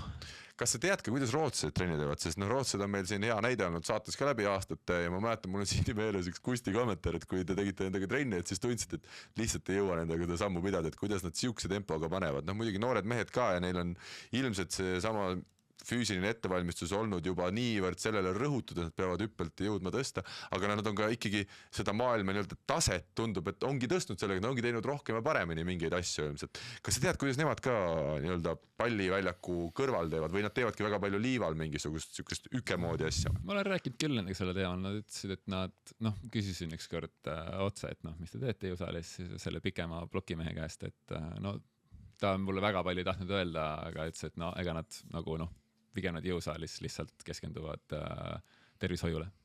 Et, aga nad on selles suhtes, nad nii palju kui ma tean, nad on hästi selles suhtes hästi konkreetsed, et ma arvan, et nende metoodika ongi see, et on tervishoid pluss kogu see jõud plahvatus tuleb platsilt, sest et nad ei tegele üldse sellise, et teeme mingit lihtsalt vastuvõttu, rahuliku kordused ja jalad maast mängu, neil on trenn hakkab, hüppelt tõstad, hüppelt löögid, kõik nagu maksi teeme, hoiame nii, et nagu platsi peal ma pingutan niimoodi, et mu keha saab aru, et ta peab arenema tugevamaks. Ma hüppan niimoodi, et ta saab aru, et okei, et su eesmärk on saavutada kõrgemal hüppamine.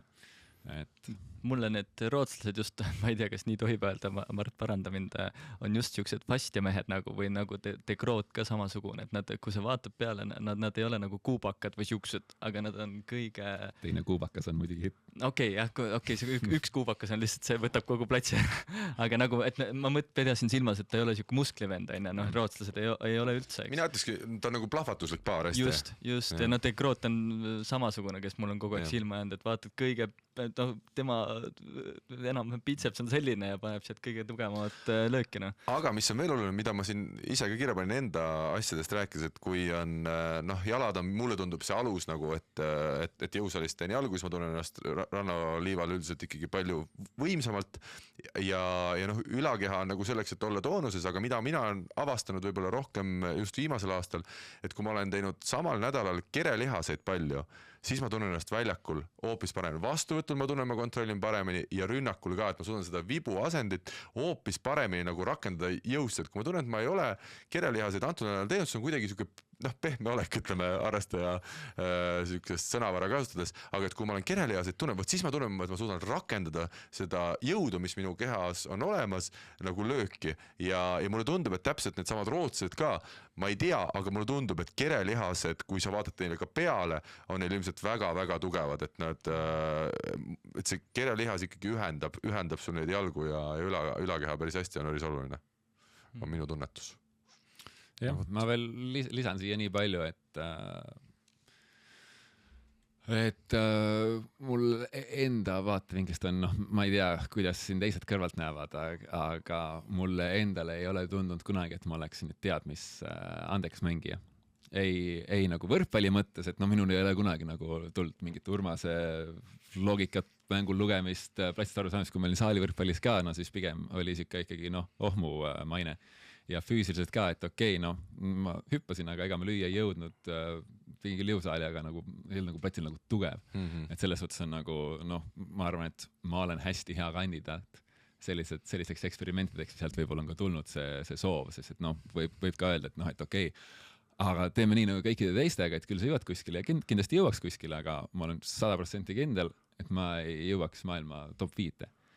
Et pigem jõuaks kuskile sinna, kompenseeriks mingid asjad ära, mis võib-olla vajavad kompenseerimist, aga päris siukest, et vaatad, et kus see vend on loomulikult kiire, tugev, osav, seda minuga ei oleks juhtunud kindlasti.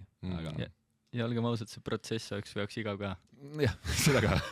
Aga see on ka vist natuke, et sulle ikkagi natukene meeldib või me oleme ka omal arutanud, sulle meeldibki nii-öelda laiendada seda maailma sellest kitsast vaatest, kus minusugune vend seda maailma näeb. Just täpselt ja ütleme, et kui seal on väike protsent, 5%, 10%, et me saame lõpuks teada, et kurat, vaadake, seal ongi siuksed asjad ja see jõuab kaugemale, siis see oleks nagu kõige suurem võit üldse minu meelest. Mul tuli meelde siin Rasmus Meiusega tegime mõni päev tagasi trenni ja tema rääkis pellodest just kuidagi pellod tulid seal jutuks, et nemad veel mõni aasta tagasi mängisid pellodega, vist isegi 2 aastat järjest vaatasid täiesti kõhetud kujud ja mitte midagi neist ei tule. Ja täna on nad, nagu me teame, me oleme nendest siin saateski rääkinud, et pellod väga võimsad ja Rasmus ka, et ei tea, mida need mehed on need 2 aasta jooksul söönud või joonud, et aga nende puhul just jälle nagu toimib see pool, et nemad on ennast ajanud, eks ole, ärgadeks ja hüppavad nii võimsalt, et nad lihtsalt, kuigi nad ei ole ju tehniliselt maailma kõige tugevamad ja ma ei tea, kui head nad taktikaliselt on, aga et see võim on nagu toonud nende mängu jälle mingisuguse arengu, nii et neid erinevaid paare, mida me oleme ka siis saates rääkinud, et on nii palju erinevaid, kes mingil erineval moel on oma treeningud üles ehitanud, et jõuda kokkuvõttes sinna samasse poodiumile siis. Vot nii. Aga me võtame tänane saate kokku, sest Urmas on lastetreenid ootamas ja ka meil Mardiga on ka mõned mõtted, et kuidas tänast päeva veel mööda saata. Nii et suur tänu sellel teemal kaasa mõtlemast, head mehed. Ma usun, et kõiki neid treeninguga seotud nüansse me jõuame veel tulevikus äkki veel arutada, kas või seda, mida te täpselt samamoodi ka palliväljakul teete. Et mõtteainet siin on kindlasti palju ja mida rohkem on arvamusi, seda huvitavam, ma usun, saab ka saade meil. Nii et aitäh, Urmas, edu sulle. Järgmine turniir on Rakveres. Just nii. Mart, mis sa oled mitmenda koha Urmas ja Sander Steinberg saavad Rakveres? 3. Mina enam ei julge praegu midagi öelda, ma lasen neil mängida nii hästi, nagu neil välja tuleb. Ja Mart, sinul on järgmine turniir siis Nations Cupil, vaatame, kas see saade saab enne või pärast seda üles igatahes. Palju edu sulle, hoiame pöidlaid. Aitäh. Ja mind näeb ka Rakveres mängimas kindlasti ilmselt reede õhtu kvalifikatsioonis, kas ka edasi seda veel ei tea. Aitäh, oli tore, kohtume taas, olge tublid ja nautige rannavale suve.